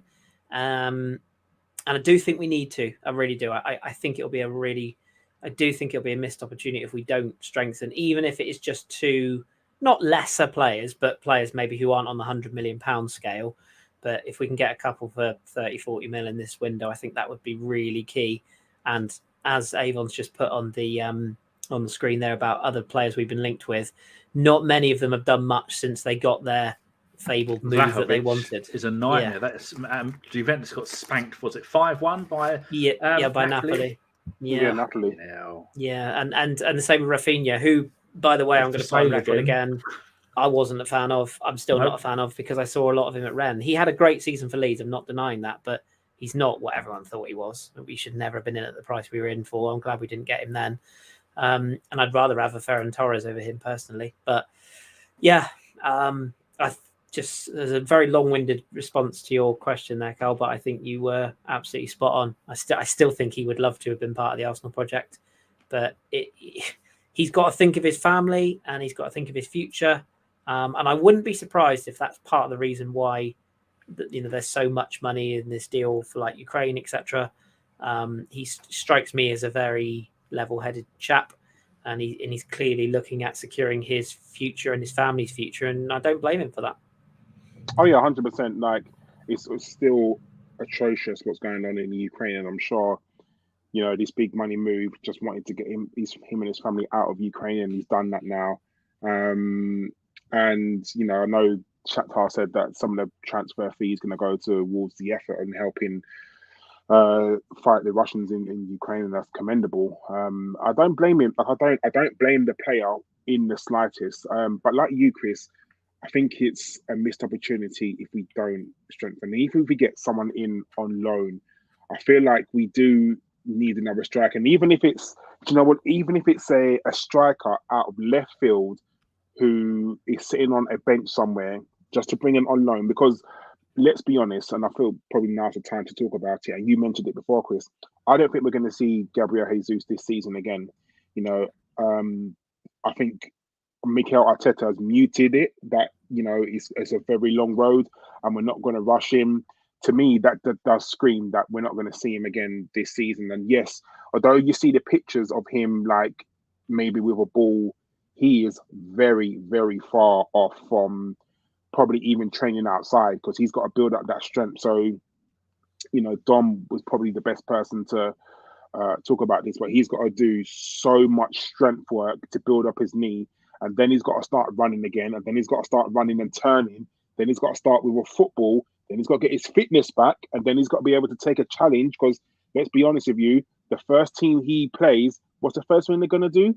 Stick it up him, no matter who it is, because they're going to want to test to see how it is. So he is a very, very long way away from entering a football pitch to play for Arsenal first team. And I can't see that happening this season. And I think we're vulnerable in so many positions. I think if Thomas Partey gets an injury, you know, the likes of either Sambi Lokonga or Mohamed El Nene coming in, it kind of does strike me with a little bit of fear. Like it really, really does, because I think now Sambi's been given enough opportunities that I think we're kind of down the road where maybe he's not good enough. Maybe he needs a loan. I would love to see Sambi go to Burnley on loan and work with Company. Absolutely love that. But how thin this squad is right now, we can't afford that. We just can't afford to put him out on loan just to see what he can do, unfortunately. So, you know, I would love to get a loan in from, I don't know, somewhere. And I know we've been linked with a few centre midfielders, and I know we've been linked with some strikers. For me, Danny, what do you think the key position is? Do you think it's a striker or a midfielder? Because let's face it, if Eddie gets injured, we have no striker. We have no striker whatsoever. But I guess if Partey gets injured, we can bring in the likes of Lokonga or bring in El Nene to play, or even Smith Rowe to come in. So is it more an attacker or a centre midfielder that's more important? Well, if you have to look, if someone gets injured, who are we most knackered by? Well, I think if Ramsdale gets injured, Turner's a half-decent player. We've got cover at centre-back, left-back, right-back. Xhaka could go and play the DM again if Partey got injured, and I think he'd do an okay job now that he's a reformed character. If Xhaka got injured, then Odegaard can play a little bit deeper and possibly do the Xhaka role. And we're blessed that we have got Martinelli, Odegaard, Saka, and Smith Rowe. They can all play in any one of the front four positions. So if Eddie did get injured, then Smith Rowe has played in the striker position. When he came on at the weekend, I think they said that he played in the striker position. When he was a youth player, I think he played more in the attacking role like that. But any of them, I mean, would you think at the end of the world if Saka started the game up front? You got someone who can score goals. All of them score goals. All of them create. All of them assist. That is a football manager's wet dream, having four players at the front that can just conveyor belt, rotate to any position. So I would say it is a long-term replacement that can do the Partey and the Xhaka role, that is happy to do both of those. For me, that would be Jude Bellingham. But I mean, if we're going to spend £80 million on a bloke that has done nothing for his country in 8 games, that has only made his way into the Shakhtar first team because all the Brazilian got free transfers because of the war and are all buggered off. And he's only had 2 half seasons at Shakhtar, and suddenly he's worth all that money. No, I never wanted him, didn't like him, I don't like it. And last season in Europe, he didn't really do much. This season, he's having a really good season for them. But how many players have come to the Premier League on the back of 3/4 of a good season and failed? Many of them. That bloke isn't going to work out there. It's like when they went and bought Havertz and they went and bought the American up front, and then they got that other one from Germany that has gone back. They're just a club that just rotates shit players. I mean, players that come there, play shit, and then they get rid of them again. You know, like Man City, like Chelsea did before with De Bruyne, and who was the other one that they had? Lukaku and all these other ones. Chelsea are just a club that the kids with all the money and the toys. Man City do it properly. Chelsea just go, oh, it's my new thing. I'm going to spend an absolute bloody fortune. So, but even Man City haven't really. I mean, you couldn't say Grealish has been £100 million player, could you? No. And I don't think Calvin Phillips has done a thing really since he's been there. He might do, but and ironically, Nathan Ake is now getting in ahead of Ruben Diaz. So it's like, yeah, the just if you don't mind me chiming in on this as well, the problem we have now is we've, to use a crass term because that's what I'm all about, we've flopped our 12-incher on the desk already. Everyone knows we're packing, and the problem now is that every agent, good or bad across Europe, is going to try and flog us players for exorbitant fees because they know we've got the money.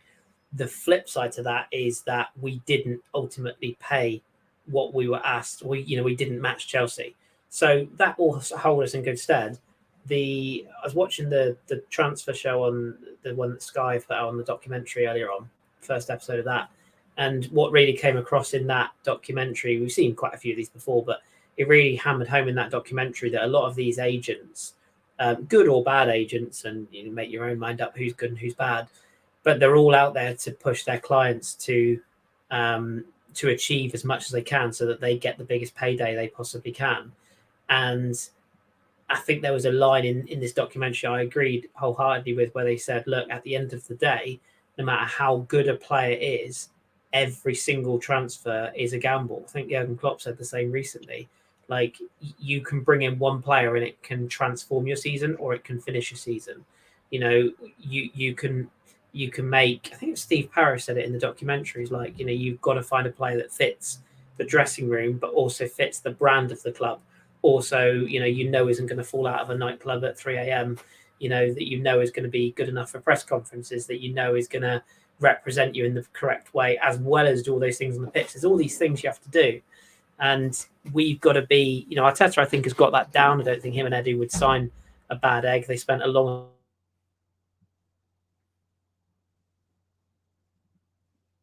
He died. Oh, well, we lost him. Are you Karl123 in the Discord, Karl? Well, how many other cars are there going to be here? Say that again, Chris. Your internet stopped about 20 seconds ago. Oh, sorry. I did freeze there. Sorry. Yeah. No, I was just saying, I think we've got to be very careful in what we now still do. We've got the advantage in that it's the 17th of January. This didn't happen on deadline day. We've got time to still have a look at the market. And at the risk of upsetting all the ornithopes, I think since he's gone to Athletic, he's a massive fraud. So don't rely on him saying that we're not actively looking at other targets since Madrid, because we are. Like, we just are. I wouldn't say I know that for a fact, but I know that for a fact. So I talk to enough people who know these things. We are in the market, and there's a couple of players that shall I just say, have come to light in the last 24 hours that the rumours are very real. Like, we are actively looking at things. But whether we get those players or not, I don't know. But what I would say is there's the injury side of it, yes. And I agree with what you said, Danny. We've got a lot of players who can now rotate. I don't actually think it's about cover at this point. I think it's about, you've got what's working now is brilliant. Why not add even more to it? Why not make it even better? And Sir Alex Ferguson always used to say this. He's like, he did this with his assistants, didn't he? I've got the best assistant in the world, but 2 years later, I'm going to replace him because I have to keep it fresh. You've got to keep bringing new players in. We had Kieran Tierney. We had Kieran Tierney, who's one of the best left backs, going when we bought him. But what did we do? We went out and got Zinchenko because he's better. Like, I love Kieran Tierney, but Zinchenko is just better. So you always have to try and go out and buy better players. And if you've got someone like Nketiah or Martinelli or Saka, they're not going to wilt under that pressure. Saka didn't look at it and go, "Oh God, we've signed Aubameyang and Lacazette. Oh, I'll just start. Oh, I don't fancy this." He worked harder. He got better, and now he's a full international and one of our best players. It drives players to further success. You're not going to upset Granit Xhaka or Thomas Partey if you bring in a Yuri Tielemans. You're not going to upset one of the forwards if you bring in an extra forward to compete, because they're all going to look at it and go, Christ, if this guy comes in and makes 30 tackles between now and the end of the season, or this guy comes in and gets us 7 to 8 goals that gets us over the line, that's better for us, So while you're riding the crest of a wave, you got to keep on top of it, and that's why our business is really important. I still think we will bring in 1, maybe 2. I just don't think they'll quite be in. I don't think they'll be. I think Arsenal are being very clever right now. I think they're briefing the press that nothing's happening because they don't want the same situation to happen again, and they don't want Chelsea to copy our homework for the 15th time this season. I mean, you talk about being briefed to the press. Obviously, someone briefed the press yesterday in the fact that we're apparently going after Declan Rice in the summer. Now, that was definitely someone briefing the press because every single journalist ran with it. So whoever that came from, we don't know. Whether it came from the club, the player itself. Simon Collins. No, I'm joking. I'm joking. I just wanted to throw Simon under the bus. Yeah, we don't know who briefed the press, but it was very calculated. I guess that the likes of me, you, Josh, and Femi was all thinking the same thing. Where, hold on, they're talking about players in the summer. Is this now a ruse that we're not going to get anyone in January, so we can now focus in on the summer? So it gives us something to look forward to. It's like after a loss, all of a sudden a new kit gets launched. Was that this sort of thing, Danny? Like, do you think that's the reason why it was leaked? I have really no idea about transfers. I'd go as far as to say it irritates me. People make their back on. I mean, Mike Feinberg from the Gooners podcast made a character up called the Gerbil, and he was making stuff up, and he was being quoted in papers and online, and people were thinking he's an official source. And that bloke, the only source he is would be some kind of mouldy mayonnaise. So the whole thing is just a game. And it's not like it used to be where people would give genuine insight. It's become now where people won't, if they know anything, they don't say anything. And so until it's tweeted by the club or by the Ornstein or people of that level, I don't believe it. I don't read it. I'm not interested in it. I'm just bored with the whole transfer thing because it's just a way of upping your reputation online because 12-year-olds are going to believe you and follow you. And it just irritates me. I've made you a mod on there now, Karl. You're now red. Oh, lovely. Kris, there are many people that we've been linked with, and there's a few in Germany and France. Is there anyone that we've been linked to that kind of excites you a little bit? Because I've seen the likes of Marcus Thuram. Yeah. So, firstly, I don't think that's going to happen. So, we can probably rule that one out purely because Bayern Munich are quite keen, and we all know Bayern are quite good at the old free agent with large wages, which is what Thuram's going to be at the end of the season. So, wouldn't be surprised to see him go there. The one that has come out of post Mudryk, and it's got a bit of steam today, and that I kind of had a little bit of a sweep around people I know on Sunday to ask them about this as well is Moussa Diaby, because he ticks a lot of boxes of what we're kind of looking for. I actually didn't realize that he is still only 23, which is very much the Arteta kind of profile of age. He can play anywhere across the forward line. He's better as a wide sort of, a wide player cutting in, but he has got that ability to finish. He is, he can be a striker as well. He's a hungry player. He missed out on the World Cup, the French World Cup squad. He's been in pretty good form for Leverkusen, but Leverkusen have been largely underperforming until Xabi Alonso come in to coach them, and they've been improving. Obviously, Germany's not back up and running yet. Leverkusen would want big money, and they've already come out and said, 100 million or nothing. He's not for sale during the season. Blah blah blah blah blah. Make no mistake about it. He would go. End of story. Like if we put the money down, Leverkusen would sell because they're having, as I say, not a great season. And for that type of asset for a German club of that size, the sort of money they could get from, they could rebuild a squad over the summer. So that kind of does excite me. And again, slightly biased because of the French side, but he's a player that I liked even when he came through at PSG. And he's one of those players that PSG have got a long history of not giving, until Gautier came in, not really giving young players a chance. And there's so many of them that have left and gone on to better things. And Kunku is the one that stands out above all of them at the moment, where, they left PSG at a good time and got good moves and have really enhanced their careers ever since. And I feel like Diaby took that gamble by leaving the youth team at PSG and went to Leverkusen. And yeah, he blows hot and cold, but I think under the right coaching and the right setup, I think he'd be quite exciting. And I don't personally think we'd have to get near the 100 million mark. Personally, I think we would probably turn Leverkusen's head if we went in at the sort of 60 plus add-ons type of bracket. So I'm not saying it's going to happen or anything like that. All I will say, and much like Danny said, it's not ITK or anything like that. It's just the people that I know that I trust to ask about these things in the French press have said that Arsenal are actively discussing with Leverkusen about this, or there is some discussions being held. And that could just be, what does he like on his toast in the morning? It doesn't have to be about transfer fee. It might be something to do with the summer. But there's obviously an interest there. Aside from that, I wouldn't be against Ferran Torres. Like I said earlier on, I know a lot of people say, "Oh yeah, but Mikel had him at Man City, and I think he thought quite highly of him. And again, he isn't one of Barcelona's most sellable assets, so I don't think he would be very expensive. And then aside from that, I think I would be tempted to do the Tielemans deal now. Personally, I think I know that some people have got reservations about him, but I think, again, he's another player who, under the right coach, in other words, not Brendan Rodgers, I think we'll see the Tielemans we saw at Monaco, which was a very technically gifted, very sound, hard-working, energetic box-to-box midfielder. And the good thing with Tielemans as well is that you can easily play him in either the Xhaka or the Partey role. In other words, if one of them needs a rest and you want to play him, he would slot, for example, into that European style team in the Europa League really well.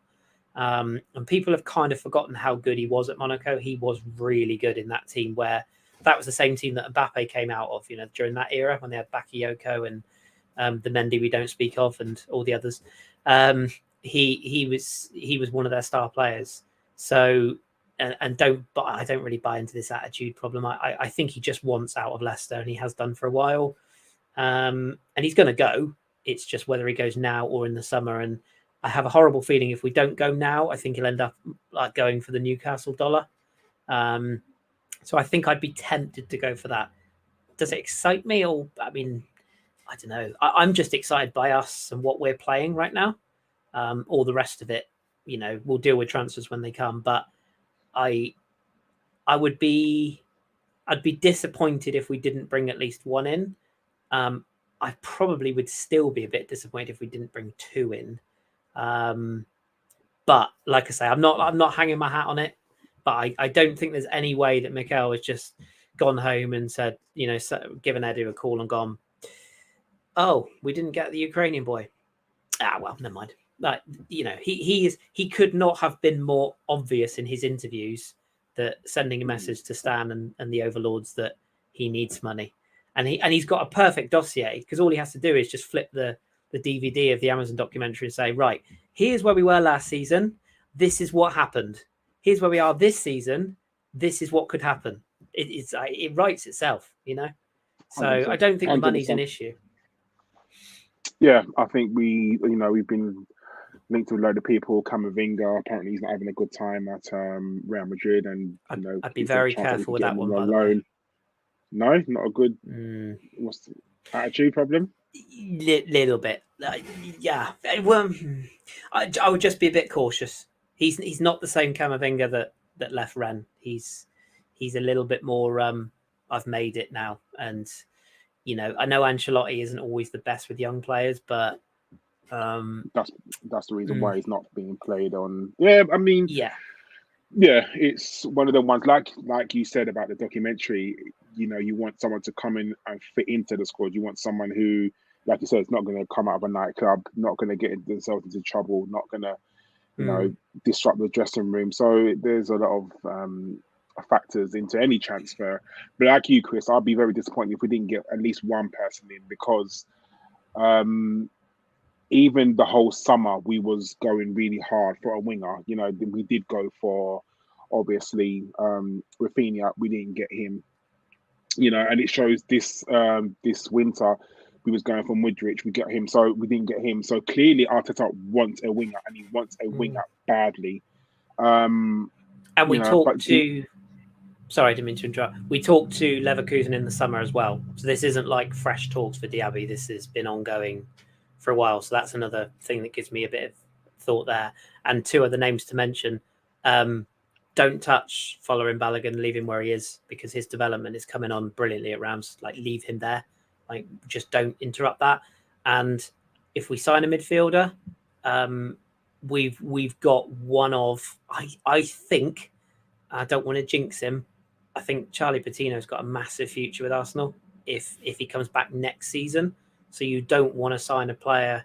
You kind of want Patino to take El Nene's role next season, you know, and the player you want to sign now is a player who takes the El Nene role now, or fights for that, you know, fights for that Xhaka or Partey role, but is also happy to be in reserve.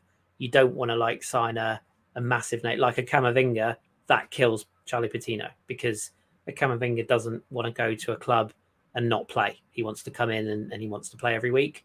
Whereas if you sign a player, you know, in that Tielemans range, he's probably going to be more sort of open to helping out younger players, as well as getting game time himself in the European fixtures and whatever, and still has a sell-on value, if you see what I mean. Signing a young player with, not an attitude, but a young player with like all this stardom around him, he has to play every week or he's just going to kick off and it's going to be a bit of a messy situation again. So, and I hope Patino gets a chance because he looks mustard for Blackpool. Yeah, let's see if that happens. People, if you've got any questions, put them in the chat now. We're going to do questions very, very shortly. Danny, just want to touch on Man United very, very quickly. Man United on Sunday. It's a two teams who are, you know, basically the two form teams in the Premier League. It's going to be a game where I think it's going to be very, very tough. Marcus Rashford has found a lot of form, and he's playing ultimately some of the best football of his life. Ever since Ronaldo has kind of left, you know, Man United have almost clicked and decided to become a team. Does Man United worry you at any time? Well, at the moment they're on a run of actually going to change something. It says 5 in a row. They are on a run of 7 wins in a row. But they beat Burnley, they beat Forest, they beat Wolves, they beat Bournemouth, they beat Everton, they beat Charlton. Easy. Beat Man City with an offside goal, massively offside goal, but we're not going to complain about that because that helped us out no end. But when you have a look at their Premier League away form, which is the important one because it's going to be at our place, then their form changes a little bit. They went to Wolves and won 1-0, won by a goal, beat Fulham 2-1, that's won by a goal, lost 3-1 to Villa, 1-1 at Chelsea, beat Everton 2-1, again, by 1 goal. Then Man City smashed them 6-3. Then they beat Leicester and Southampton 1-0 by a goal. And then the 7 games before that, they lost all of them. I mean, that's only going back to March this year. I mean, even if we go back to the beginning of the season, Brentford smashed them 4-0 at their place, which was a magnificent game. So their home form is brilliant, but their away form, they're winning by a goal. They're much like under Emery, when we looked really good on that run, you go and analyse that run, you go, well, we were letting in goals, we weren't scoring that many, we were getting draws, we weren't playing fantastically. Their only really good result was against Man City, and that they should have got a draw out of it. So I'm not worried about them. They are a team maybe where we were a year ago, 14, 15 months ago. They're turning things around. They've done the Ozil thing. They got rid of the troublemaker at the club. They're relying on the young players at the club. They're bringing in decent young players. Van der Beek being out for the rest of the season is a big loss for them. Finally, they got Varane and who's the bloke in midfield? Is it Casemiro? Yeah, they're finally both pulling their fingers out and having decent games. But again, they've still got De Gea in goal, who is, I think he's a bit of a liability, and they've got no one else to. I mean, they've even gone and got Jack Butland, the ex-Stoke star, who has been at Crystal Palace and done nothing. A couple of games for England, they've gone and got him on loan this transfer window. And they do. Normally, they're a club that has really old players as their backup goalkeepers or their goalkeeping coach. Not worried about them at all. We owe them for the 3-1, our only league loss of the season, and that will be on the players' minds. And you know how good Arteta is at rallying the troops when they've got something to fight against, and he will come out some absolute gems. They will come out of there on fire, and they will be running around scoring goals, turning them inside out. I reckon we'll beat them maybe 3-1. Do you want a bit of gossip? Go on. Someone who shall not be named, who may or may not be watching the show, has just messaged me. Scoop Collins. No, it's not Simon, but if I said it's somebody of a very similar standing, it just said to me, he said my hair looks nice. He's blatantly winding me up. Basically, Arsenal's valuation of Diaby is 60 million max. So, in other words, in one payment, or no? So it'd be 40 up front, 40 to 45 up front is what they're quoting. And what he's been told is that essentially, if Leverkusen were willing to listen to 60 million euros, or a deal amounting to 60 million euros, they would be open to talks. So that tells you, and his market value is I think it's 55 to 60. So that would make sense. So all this talk of this 100 million that's going around on Twitter, all that is Leverkusen essentially trying to scare off anybody trying to take their best player. And it's also kind of waving the flags of towards Arsenal saying, yeah, you can come and talk to Diaby, but if you actually are serious, don't come in with a 30 plus £1 bid. Like, you've got to come in at a very good rate. But yeah, 100 million is way wide of the mark. It's confusing for me because I think Diaby, and I immediately think, is he a defensive midfielder? I'm just looking. Yeah. He's 23. He's where was he born? He was born.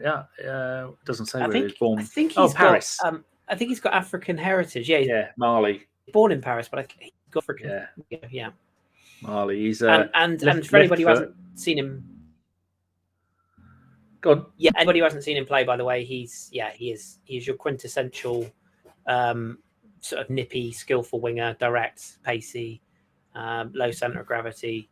I'm trying to think who would remind me of in terms of players that are playing now. He's only 5'7" as well. Yeah, he's not a tall lad. That's not really his game. He's very much an in behind type of. Is he like what Pepe should be? Yeah, on the other side. Yeah, to a degree, but his work rate's a lot higher. That's not to knock Pepe. It's just that's not Pepe's game. But yeah, his work rate is very good. He's a very up and down the wing type of player. But yeah, I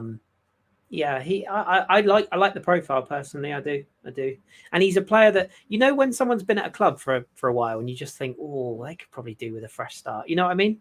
Oh, he's ex-PSG as well. He was there from 2014 until 2019. Came through the academy, yeah. But at 23, he has that magical word "sell-on" value as well. So, yeah. But anyway, I just thought I'd throw that in. I'm not saying we're going to sign him before anyone tries to burn my Twitter down or my house or anything else. Stats are pretty good this season in the Bundesliga. 15 games, 6 goals, 3 assists. Champions League, 6 games, 2 assists. Nations League, 3 games. Looks good. The biggest criticism of him is that he's a bit inconsistent. That's the biggest criticism of him. That can be trained out of him. That's all training, isn't it? Like, you look at the likes of Xhaka, his turnaround. Mikel Arteta got to him. Mikel's a wizard. Well. So that can be trained out of him, definitely. So I mean, there's 15 days left of this. No, less than that. 14 days left. Sorry. So a lot can happen in football in that time, and and even if we don't sign anyone, let's not do a meltdown. No. At the moment, we're top of the league. We're 8 points clear. If we beat Manchester United, which I'm fairly confident that we just might, and if we do that, you know what I mean? That's, for me, we're at home, that's brilliant. Yeah, I think that's brilliant. And then all you've got is, okay, we've got to play Man City twice. We get 2 draws out of them.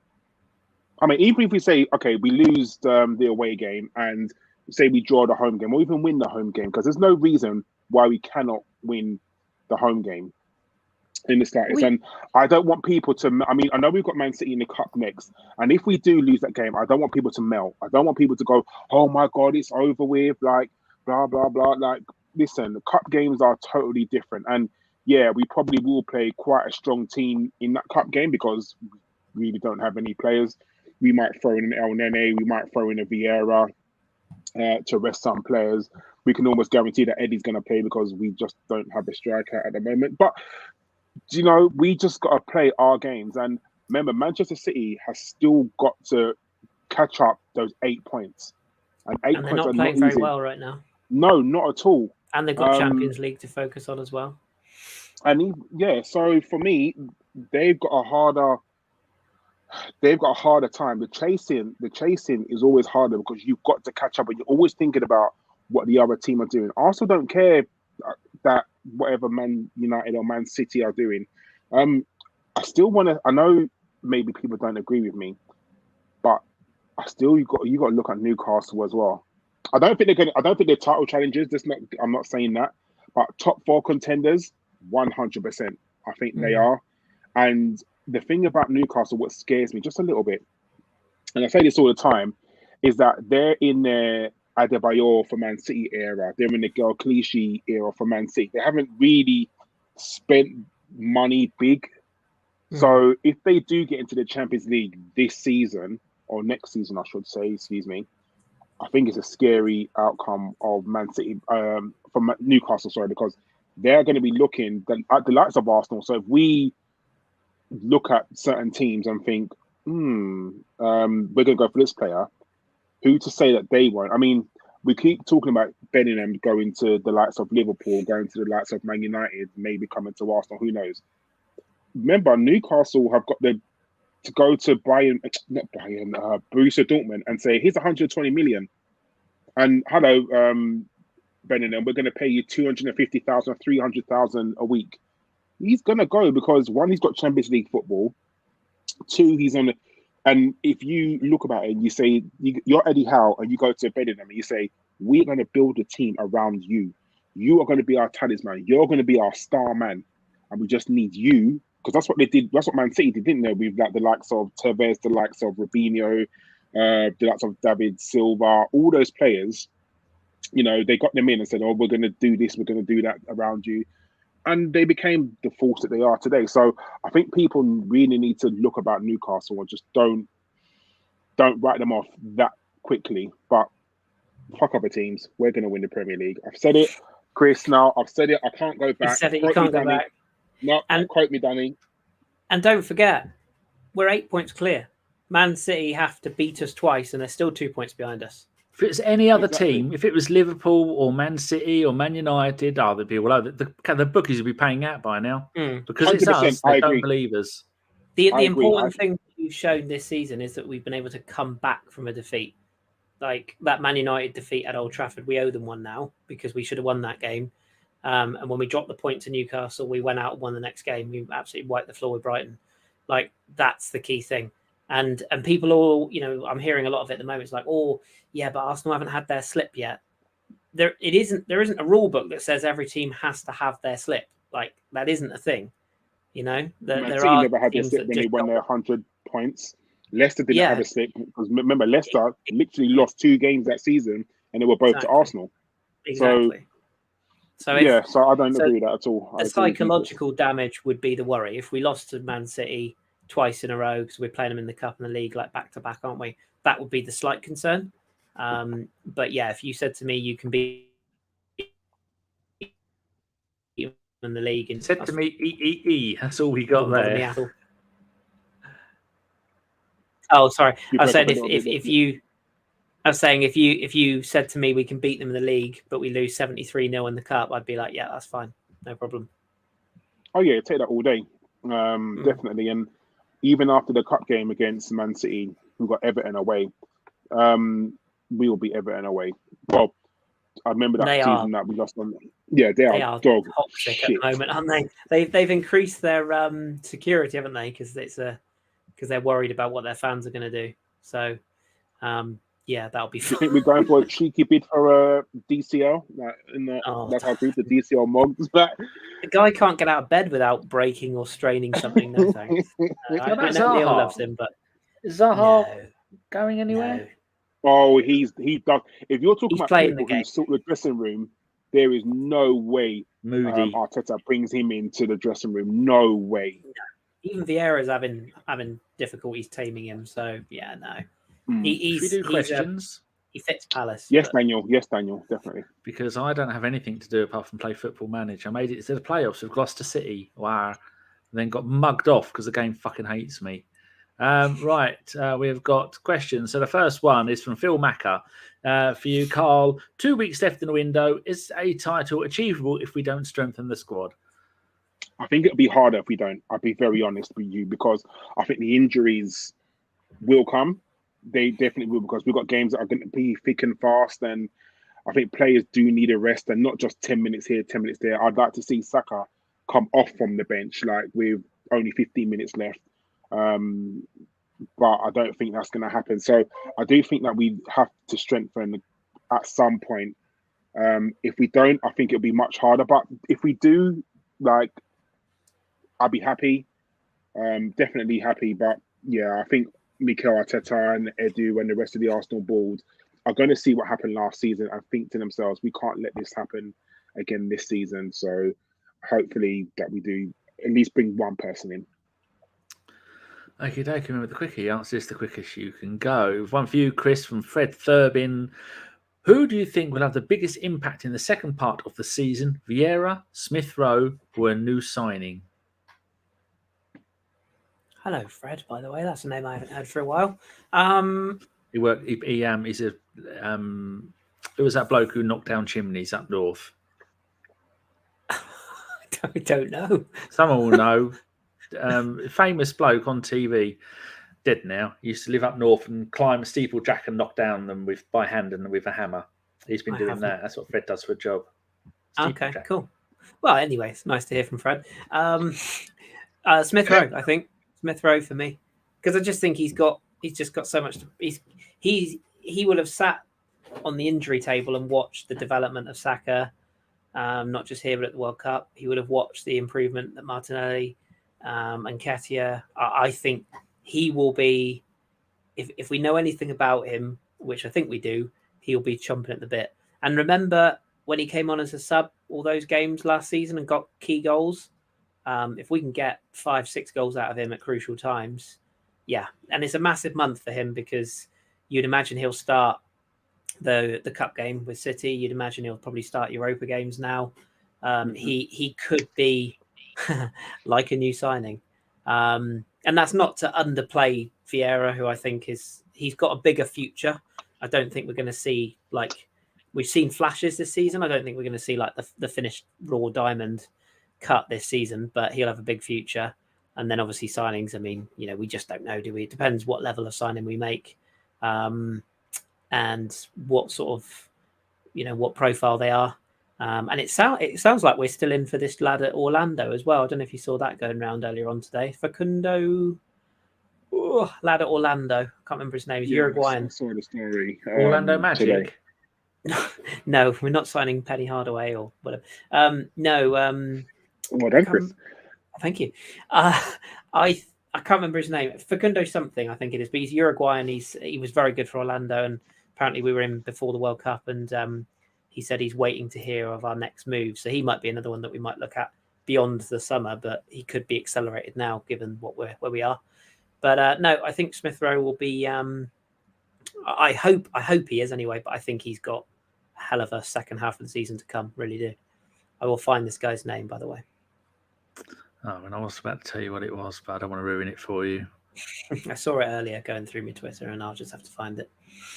Yes. We have a Fred Dibner was the gentleman's name. Thank you to everybody out there. Keysby Knight quickly puts, how much are open top bus rentals? Well, I can top that. Ask them to do the double. Oh, I'm going in early on the double. Not Treble. the Fuck the Europa double. League, just the No. double. That's all I want. Fine. Another question for you, Karl, from Rudy Roods, who's just joined our Discord. What's more important for this squad, another winger or an adequate substitute for Xhaka Partey? Kind of covered it a little bit, but there you go. We did, This but was ages ago. Chris did it. I think another winger, because I don't think Marquinhos is anywhere near ready, and if we lost Saka or Martinelli, I think it would be a very, very big loss. Although, if we did lose Partey, like we said, we've got the likes of El Nene and also Sambi Lokonga to kind of come in at a push. You could push Zinchenko into midfield and play Tierney left back. So we have got options in midfield, albeit a bit jagged. I think on the wings, we don't have any options at all. If we lost Saka, who do we play? We lost Martinelli, who do we play? I just don't think Marquinhos is at the moment good enough. Reece Nelson is on his way back, but he's not quite there yet.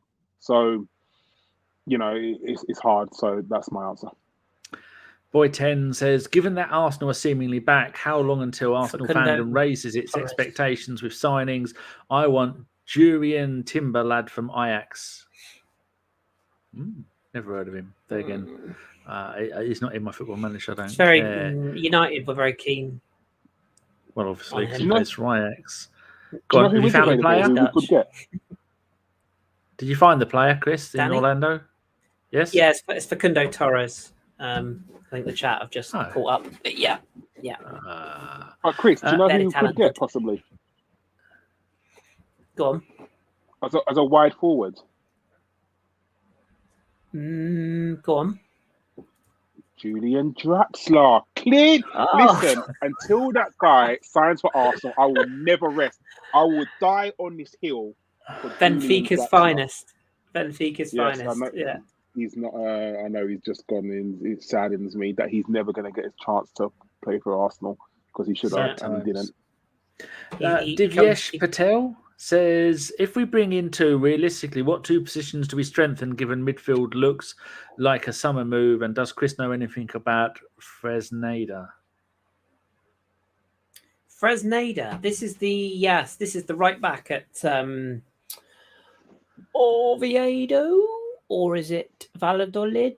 One of the Spanish teams. He's the 17-year-old right back, I believe, who can play right and left fullback.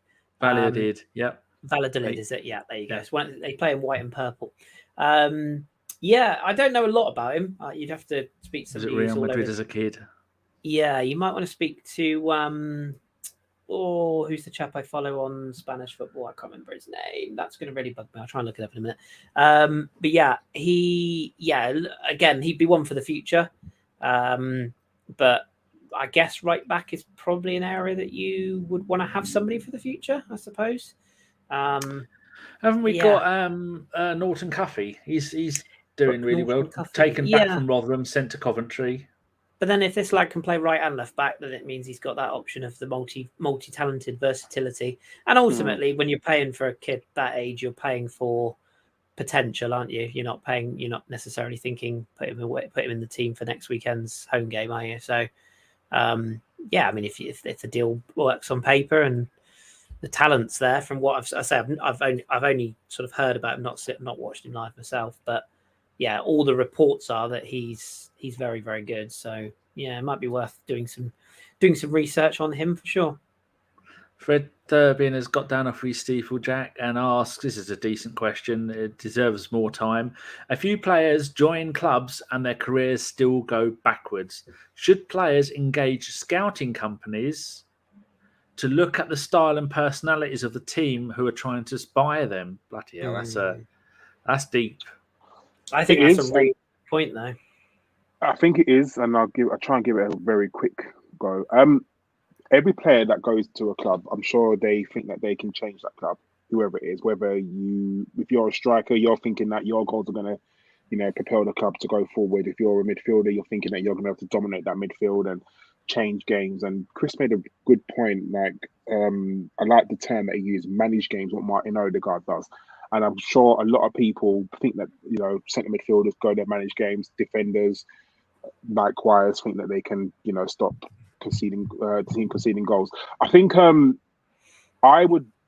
sure their players do it before they go to a club.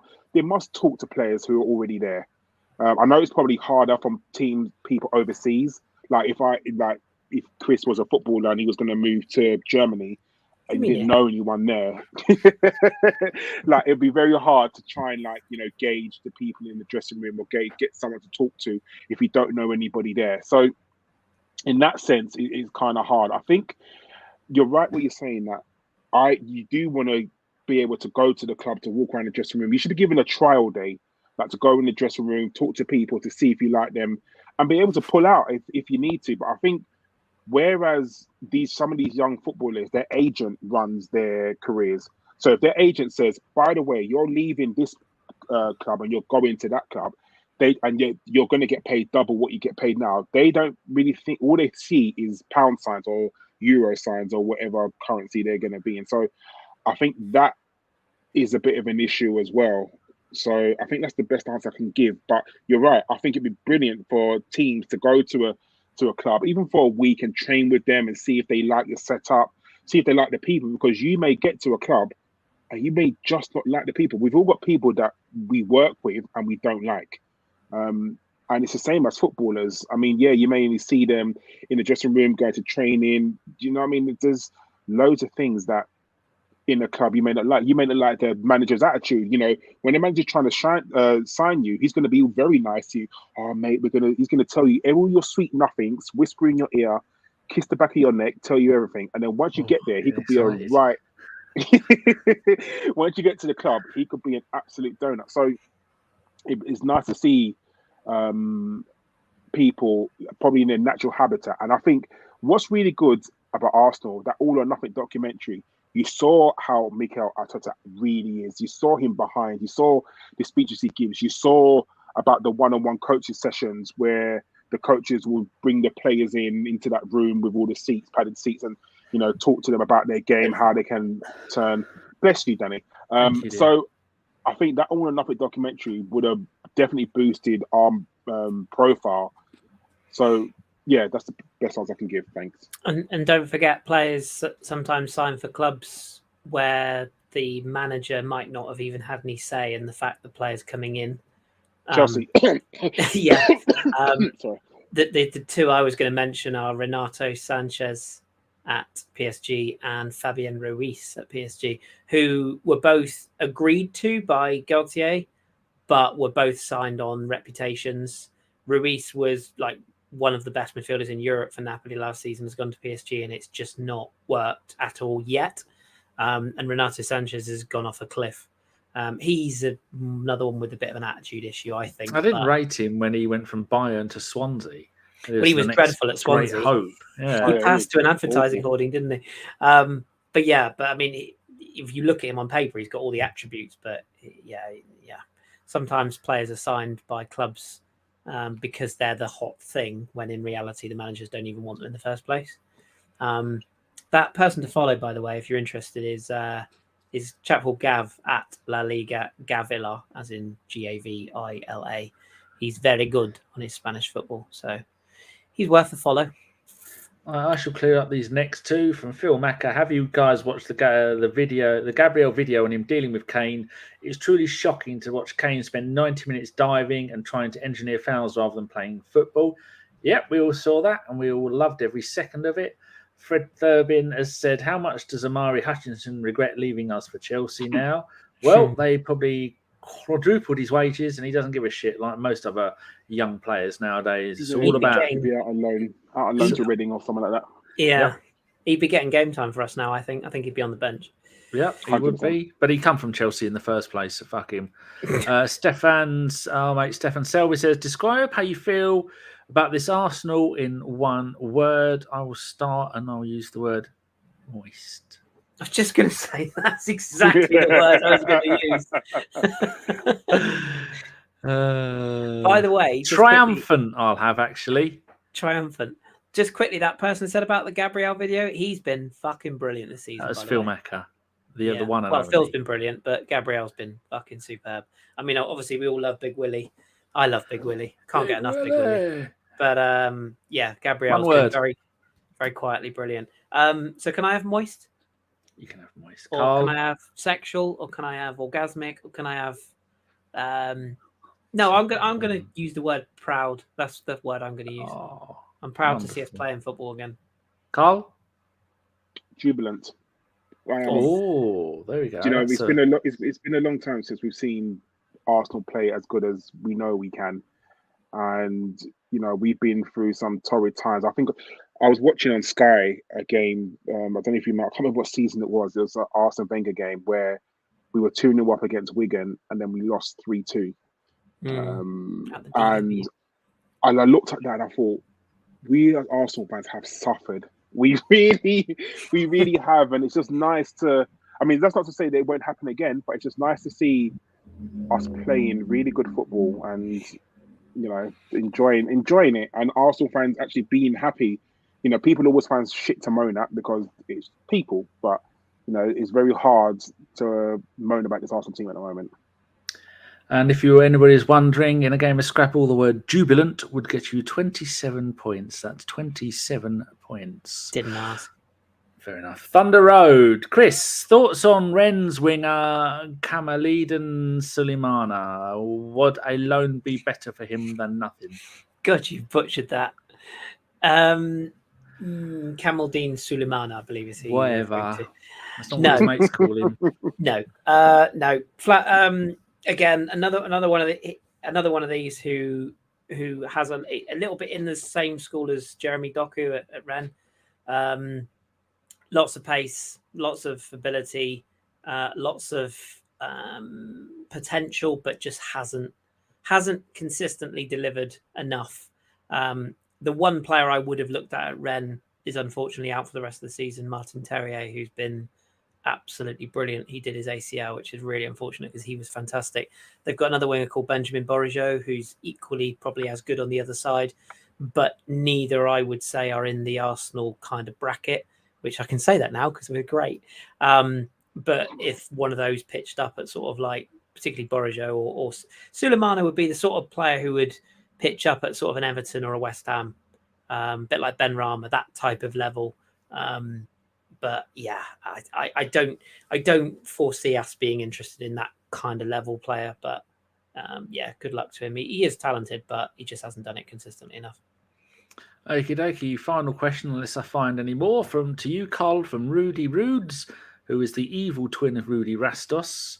Do you think we will expose Man City's defensive frailties with Haaland? He looks like a player playing in the wrong team, which accommodate the player. Ronaldo United situation. We did all warn Man City fans, as Dortmund fans, we did say he'll be the only man scoring in your team, and if he doesn't score, you're in trouble because your entire way you are playing is built around giving the ball to that man and watching him do that magic. And for the first half a dozen games of the season, it was working. But now he's one two-footed tackle against that ankle from being out for the season. So, Karl, what do you think? He's a very good player, and I wouldn't taunt him that much because when he does find his scoring form, it's going to be dangerous. Will we beat them? Yes, I'm confident. Like, I've never been so confident. I mean, even last season, we only remember the home game. We should have won that, and we was a referee's mistake or a Gabriel's mistake away from winning that game. And we should have won it. So I have faith that this season we'll go, and even if we lose the cup game, which, it's going to be very hard to go away to Man City, and I don't think we'll play our first team at all. I don't want to see Saka near this squad. I don't want to see Martin Odegaard play. You will bring the likes of Rob Holding, Matt Turner will play. You will bring in, Vieira will play, and that's what I like to see because we need squad rotation. Man City are there for the taking. Man City have lost to Brentford. We beat Brentford. So you're seeing that Man City, they lost to Man United. We should have beat Man United. They've lost so many games this season that they're there for the taking. Teams don't fear Man City anymore. Yes, Haaland is this phenomenal goal-scoring beast. Like he is. He's very good, but if we take the game to Man City, as we know, they are just as scared of us as we were of them. And that's the biggest compliment I can give. Decent compliment indeed. Right, a quick scan Do you wanna- through. Oh, Do you people want have... just while you're scanning? Go on. I'll just give you something to giggle to. Antonio Conte. Why do coaches have to face the media? Why not directors or physios? Because we know the physio makes all the decisions during a game. Fucking parody, isn't it? We've got some people saying what their one word is. Steph says sensational. Mars Gunner, you're late, says engaging. Nobby Piles, unparalleled. Pink Panther, impressive. Here's one from Phil. Who wins an ABW arm wrestling competition? My money is on Karl. Well, Karl is 6'9". Actually, I've got a player, a regen in Football Manager, a goalkeeper who's 6'8". Crikey. Indeed. And I've also got a fullback who's 5'3". So I'm thinking of changing his name. I won't tell you what I'm changing it to. You dare. Mr. Boblex says orgasmic. There you go. Right, Karl, wrap this shit up. You two got stuff to do, and I've got the ladies of Chatterbait. Can't hold on much longer. They need me. Those biddies get titties. As normal, everyone, much appreciated for listening to us or watching us. Whatever platform you're watching us on, if you're watching us on YouTube, please give us a thumbs up. If you're listening to us on Apple Podcasts, if you're listening to us on Spotify, please give us a like. Thank you very much. We're here for you week in, week out. We're getting better. We are. Chris is. It's only been 10 years. Chris is the host and leader of this pack, and we are in his shadow. We are following him. So, Chris, today you've let me host, and much appreciated. But thank you for coming on. You are very welcome. I didn't cough as much as I anticipated I would, so I'm quite pleased about that. But yeah, thank you for doing your bits and bobs, Karl. Much appreciated. Good to see you. And Danny, you have to be here. So I do. He does have to. Let's stop moaning. So we play Manchester United on Sunday. So I'm assuming there'll be a pre-game show on Saturday. Danny will put in the group who's going to do it. No one will answer. He'll moan at us, and then someone will say, "I can do it." I can't because I'm actually going to the games. Well, no, Saturday. Maybe I can Saturday, Danny. We'll see. But Sunday I can't do a pre-game or post-game because I'm going to the game. Hopefully I'm going to meet Femi. We'll see, because Femi's very elusive. He is slippery. So hopefully I meet Femi. No one's ever seen his wallet. That's all I've heard. Put it this way: if you stand on his wallet, you can touch the sun. That's all I'm saying. Yeah. So, yes, we'll do a post-game show on Sunday as well once we've beaten Manchester United. Again, Danny will put in one of our WhatsApp groups who can do the post-game. No one will answer. He'll flip out and say he's disbanding the group. We're all fired and blah, blah, blah, blah, blah. Fired you all this afternoon. Did you? Well, not you two, everyone else. John, they didn't even fucking reply. I mean, anyone seen Jeff Arsenal? If anyone's seen him, please send him in this direction. He's been done one show all season. I'm so sorry. He's living the good life, that man, isn't he? Exactly. Mr. Boblex, I will follow me on Twitter if you don't already, and I will let you know, because I'm going to meet Femi definitely before the game. Right, so thank you, everyone. Give us a thumbs up, give us a like. Thank you for watching this. Thank you for listening to this. This has been a Bergkamp Wonderland and Arsenal podcast saying, Chris, what do you think of Tottenham? Shit. Danny, what do you think of shit? Tottenham. Thank you. As soon as I scored that goal, I was fucking livid. Get down, dog. Splendid business. He nearly caught the bloody thing. What are you talking about? So I was just eating a full quiche. Well, you don't often see them at Ibs, so when you see them in the supermarket, they need to be swagged, microwaved immediately, and get the brown sauce on and bosh, Bob's your uncle. Never in doubt.